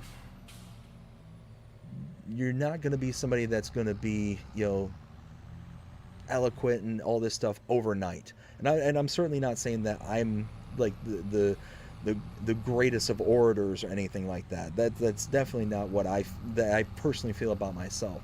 But give it a chance, because you might surprise yourself, kind of thing. And you just never know. You just never know. At the end of the day, it's if you come on to your streams or you come on to things and you just go on to have fun, then it makes it a lot easier as well, to where you're not sitting there worried about how things are going to go or how things are going to be. You're just more worried about having fun. And that's what I try and focus on, and that's what makes it harder, or makes it easier for me, is I come on here to have fun first, and then everything else just kind of falls into place, kind of thing. So, like I said, give it a try, because you might shock yourself. Chris also says, not that I don't mind watching all you men play, it would be just cool to see it from a female's perspective as well. Absolutely. Absolutely. I mean, here's the thing, is the more people out there that try, the better. You know, males or females, it doesn't matter. But I can certainly understand where you're saying that it'd be nice to see more people that would represent things that you would like to see as well. So I get it. It's one of those where it would be nice. It would absolutely be nice. And you could spearhead that movement. You know, like we discussed earlier in the earlier stream, there are other streamers out there. It sounded like they were mostly German, if I remember correctly. Was it Will, or was it somebody else who was saying that there was other female streamers out there, but they were from overseas, if I remember correctly. Anyways, but yeah, it's one of those, you could be that tip of the spear kind of thing. You could be the person that leads the charge in the whole female space of Farming Simulator. It'd be awesome. It'd be really cool. You know, good.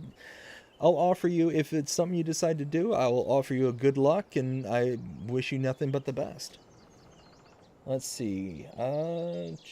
Will says, Chrissy Chris, I was nervous at first, but then just went and streamed.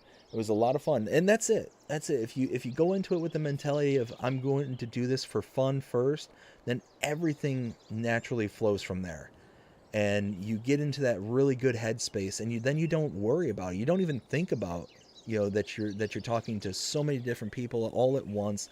You just go on, and it just happens. It just flows. Like I said, I'm not the most social butterfly in the world. If you were to put me in the room with people, I tend to listen more than I talk, which is completely antithetical to what you would see here on the streams. I'm doing all the talking, and I'm reading and doing the listening through that kind of thing. But if you put me in the room with a bunch of people, I'm sitting there with my mouth shut and my ears open kind of thing, because I tend to want to hear what people think, and then I'll bounce off of the conversations that are happening at that point in time. So one of those kind of things where you might shock yourself. And I do notice as well that now that I'm doing the YouTube and all that stuff, that I do try to enter into more social situations. Not saying that it's a cure or anything for social anxiety, but one of those where you kind of put yourself into those spaces where you quote unquote make yourself uncomfortable, and you eventually grow and you learn and you kind of adapt as a person kind of thing. It's very nice. It's very, very cool, like I said. So like I said, good luck to you. I really hope that you do it, and that you I hope that you grow to enjoy it. Like I said, I really do hope that you whoa, what the, I completely whiffed on that. I hope that you do get into the modding space. I hope that you get into the map making space, because like I said, the more people, the better. Oh, that's whoa, what? Push the button, then there we go.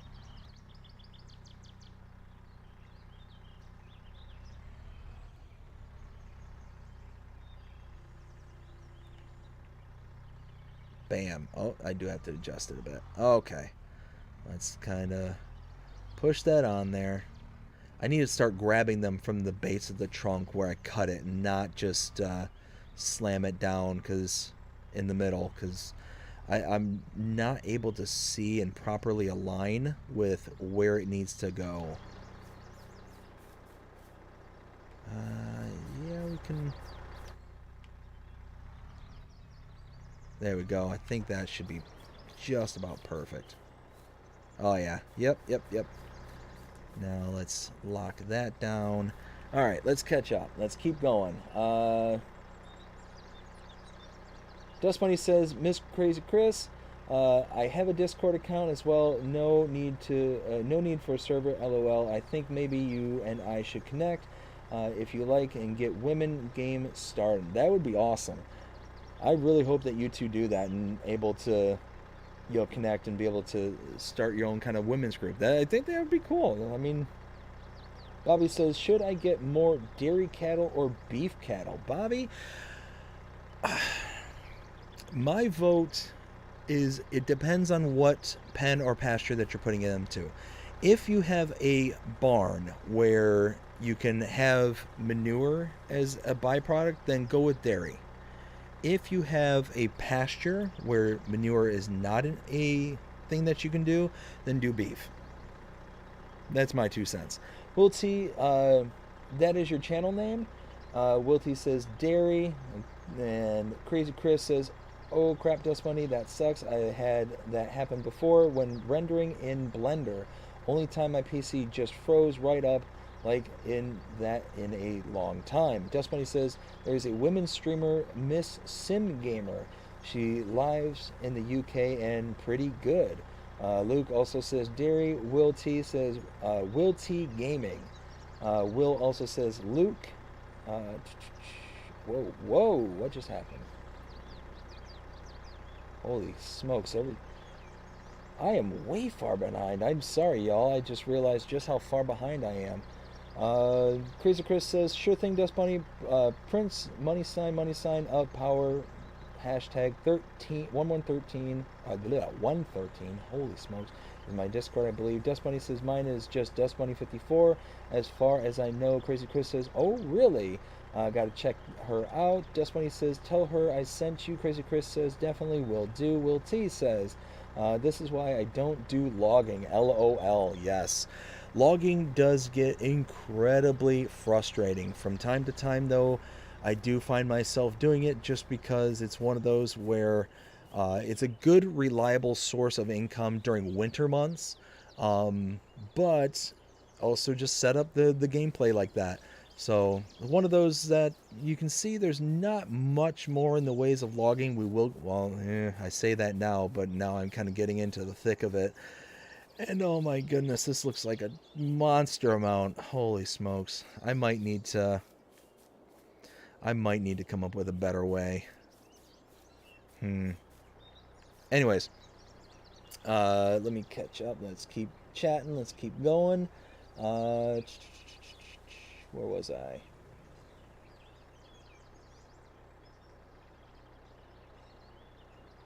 Crazy Chris says, with my Discord name being Prince of Powder, I don't know how or when the channel, but I think I sent you a request. LOL.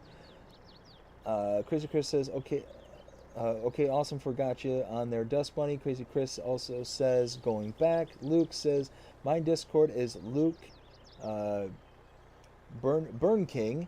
Bobby says, just collected enough collectibles to pay for the new cattle. LOL. Awesome.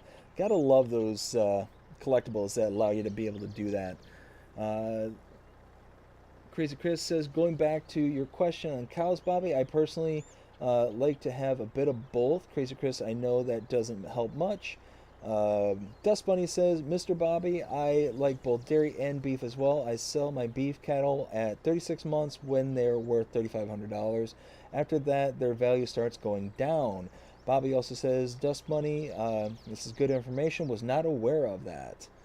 Dust Bunny says, Bobby, excuse me, uh, need to keep their health up to 100%. If the cow barn and pasture says their feed is hay 80% and you don't need that feed TMR, get them to 100% health. Feeding hay will work. Just Money also says, however, if your cow barn pasture says anything less than 80% for hay, you will need to do feed TMR to get the health to 100%. Bobby says, I feed the cattle and chickens daily.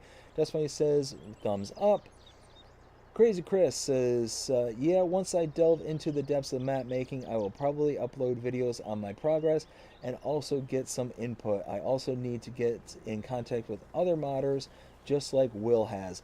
Oh, absolutely. And I tell you what, this is such an amazing community that it just really seems like there's so many open people just willing to help out. Now, Will is the only basis of examples that I have for that, but seeing that he was able to get in contact with so many different people and do all sorts of stuff, it's really, really awesome that, just this community in general, this is such an awesome space to be able to come to and be able to hang out, and to build something that is so amazing, that provides hundreds, if not thousands of hours of entertainment. Just absolutely spectacular. Let's see. Dust Bunny says, Mr. Big Daddy, if you're cutting down those junk trees orange, you will not get much money for them. Yeah, I unfortunately learned that the hard way. But I think I'm gonna have to step this up, because it's one of those where cutting down the trees is nice, but I've got money. How much would it be?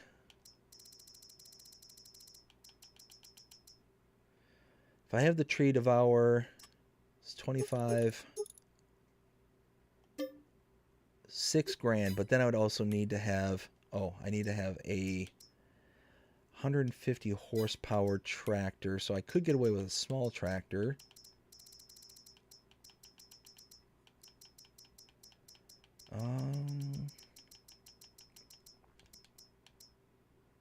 I got the Valtra series here.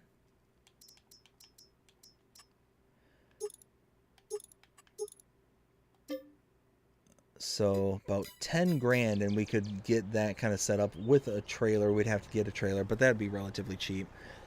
Anyways, Bobby says, I also make sure I have a full level of feed before I get any new animals. That's always a good practice.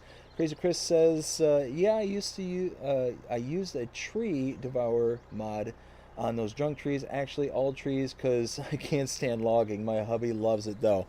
Yeah, it's one of those that it's a love-hate relationship for me. It's one of those that is, again, nice and therapeutic, but oh my goodness, it just seems like it just drags on, especially with all this. So I think we're gonna kind of expedite things and get a tree devourer. The more and more I kind of think about it.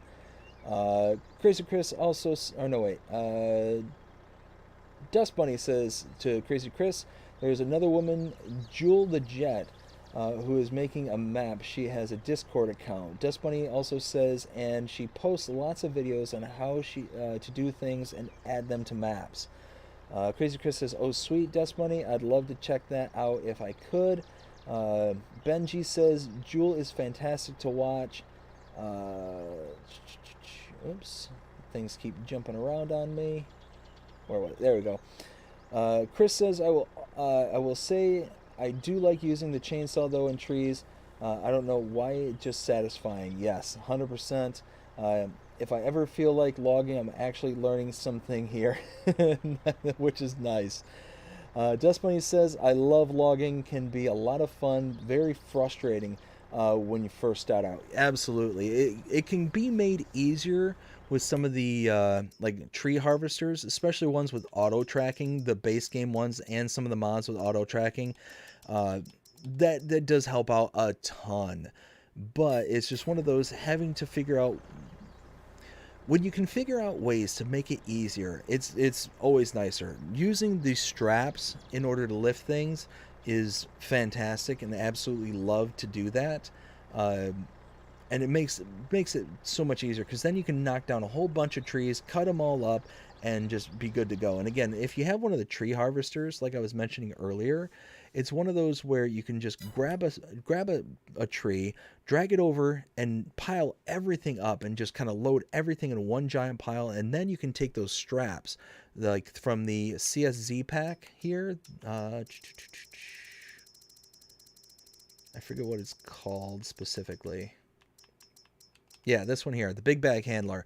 You can take this, or you can use the John Deere version. I forget what that one's called, but it's got that swinging hook, but it's got straps associated to it, and you can pick up a whole mess of trees all at once, and then just slam them into the bunks and just kind of drive off from there.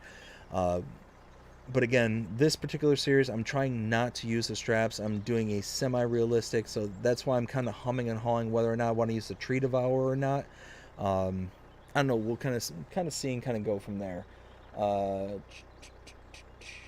Let's see. Will says, well, I'm heading to bed. Hope you all have a good night. Will, have a fantastic night. Thanks for coming out and hanging out with us again. Hope you have a good night, and we'll see you again soon. Dust Bunny says, Crazy Chris, check out your Discord, please. Crazy Chris says, I just turned them all into wood chips and used the wood chips to selling station to make good money. That's a good idea right there. From them make up a lot of trees I lost. Luke says, Luke Bernie King. And thumbs up for Dust Bunny. Dust Bunny says, Mr. Big Daddy, are you aware that there is a mod that allows you to not only cut down trees, but get rid of the stumps? And it's constantly, no, I'm not aware of that, Dust Bunny. What is that called? Crazy Chris says, you don't need to pipe, by the way. Yes, so that I am aware of, but again, I'm trying to do this semi-realistic kind of thing. That's, again, why I'm kind of humming and hawing about whether or not I'm going to use it or not. It's called the Leveler. Weird, but it works. It's called the Lizard AMG 600 and Big Bags Pack by Eric Isaac Agro Mods. Ooh, let me take a picture of that because now I am wanting to see that. Come on, phone focus. Okay, there we go. Took a picture of that so I can come back to that later. Dust Bunny says, and it only costs $800. Ooh, nice. Yeah, I love Looney Farm. Oh, Looney Farm guy is good. Oh wait, I missed that one. Oh, it's because I'm skipping stuff. Purely aesthetic, yes. Mr. Looney Farm Guy does a great video on this mod showing how to use it properly, and it only costs $800. Awesome. Crazy Chris says, yeah, I love Looney Farm Guy. He also fully tests out the mods. Yeah, 100%. Looney Farm Guy is fantastic. Ever since Dust Bunny turned me on to Looney Farm Guy, yeah, that's one mod, or I'm sorry, one YouTuber that I watch very often now when I'm wanting to get familiar with certain mods. Let's see. Crazy Chris also says, yeah, just call me Chris, by the way. It's easier, lol. And it is cool just to call you Dave BDD. Yeah, absolutely. Absolutely. And it's one of those that I just basically read off of the names. But I'll try and remember that to just call you Chris. Luke says, I sure hope that you don't mind that I reenact as a redcoat. Nice, nice. We won't hold it against you, Luke. Let's see. Dust Bunny says, Mr. Big Daddy, there is also a really cool mod by Yoast called the Mobile Utility. Yes. Oh, that's actually a good idea too. That has a wood container, selling station. Oh, you know what? That's a good idea. Why didn't I think of that? Why did my brain go to semi-truck and bunk before I went to the container? Oh my goodness. Why? You know what? I'm going to blame it on that it's 1 o'clock in the morning and that I'm tired. Let's go with that. Yeah, if you don't care for wood chips, then use the trees because gone mod, lol. Yeah, it's the wood chips are nice in their own right, but no, I think Dust Bunny just hit the nail on the head. Yeah, I think you did. And that's going to be a way cheaper option. You know what? Thank you, Dust Bunny. Thank you for throwing that out there because that one is awesome. Todd, hey, how's it going? Hope you're having a fantastic night so far. Dust Bunny says this is why we need more women playing the game, lol. Because we come up with some great ideas. Absolutely. Crazy Chris says, I don't know why I'm always forget to use the mobile utilities mod, lol. Good call, Dust Bunny. And laughing from Luke. Chris also says, yeah.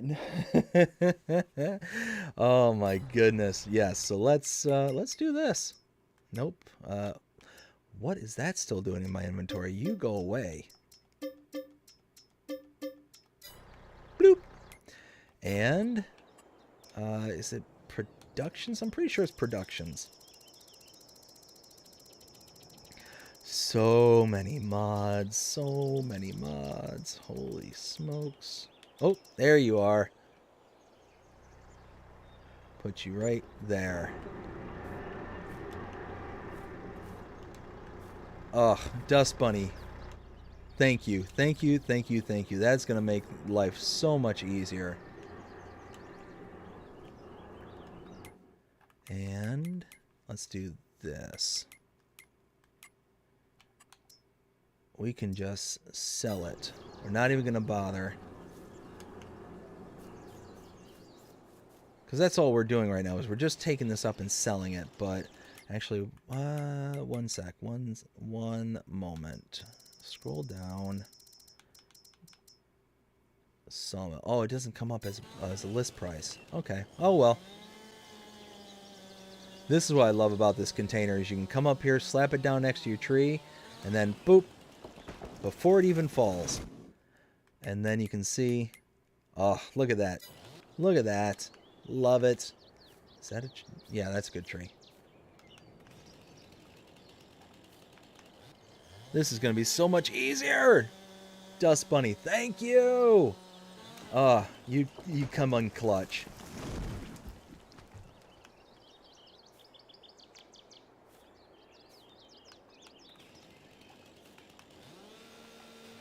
Oh, no. Okay, I guess it was.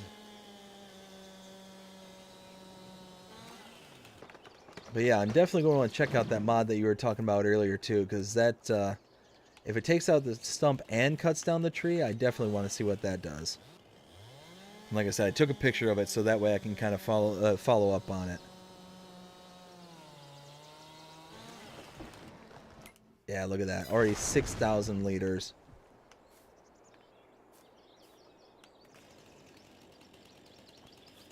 Look at that. We are making some progress now. Woo! Let's see. Dust Bunny says, my son always tells me, don't work harder, work smarter. Absolutely. That's something my father used to tell me all the time. Work smarter, not harder. And what was the other one he would always throw out there? Use your head for more than a hat rack. That was the other saying he used to always throw out there. Use it more from something more than a hat rack. Oh, goodness. Haven't heard that one from him in a while.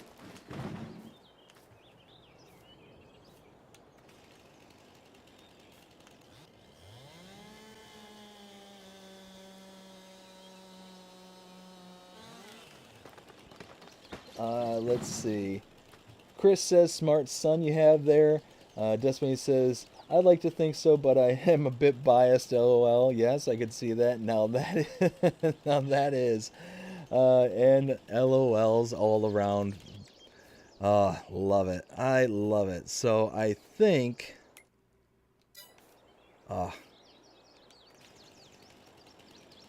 let's see. It is a little past 1 o'clock here. And I think this will be kind of a good place to leave it. Got all caught up with the chat. I want to give a huge shout out to everybody who signed up for the memberships again. Luke, Chris, Will, thank you all again so very, very much. I greatly, greatly appreciate it. I want to give another shout out to all my subscribers tonight. Thank you all so very much. We have rocketed past the 1400 mark last night because of Driver 53's raid. That was just awesome. I'm going to figure out a way, whether it's on his next stream or something, to just go to his stream and give him a thank you personally, because that was awesome and introduced me to a lot of awesome new people. So yeah, I'm really excited with how things have worked out. So again, thank you all so very, very much. Let me catch up on these last couple of chats here, and then we'll start our signing off. So Chris says, LMAO, I was zoned in on you cutting down the trees and just drove my tractor into a wall. Oh, well, I am glad that I am so entertaining that you that you were able to be distracted enough to drive into something. At least I am not the only bad driver out there. Dust Bunny says, sent you a link to the AMG mod in Facebook Messenger. Thank you, Dust Bunny. I appreciate that. And then Luke says, that is how I found you. Well, hey, I greatly appreciate every single one of you. Yeah, I'm just the other day, we ended up getting over 17 new subscribers to the channel, which is a lot in one day for this channel. Typically we'll get anywhere from like 1 to 2 to like 7 or 8 is kind of the top end. So when we got more than double of that in that raid, it was just absolutely wonderful, and was really, really awesome to be able to be introduced to everybody here tonight, and well, not here tonight, but here the other day, and just absolutely love it. Absolutely love it. So yeah, gonna go ahead and call it an evening. I hope everybody enjoyed the stream tonight. I know I had an absolute blast tonight. If you did, please show me by liking, sharing, subscribing, following, commenting, doing all the things the algorithms enjoy you doing that shows you engage with this channel and enjoying the content. And that being said, I hope everybody has a fantastic day, evening, night, wherever you are in the world. Take care.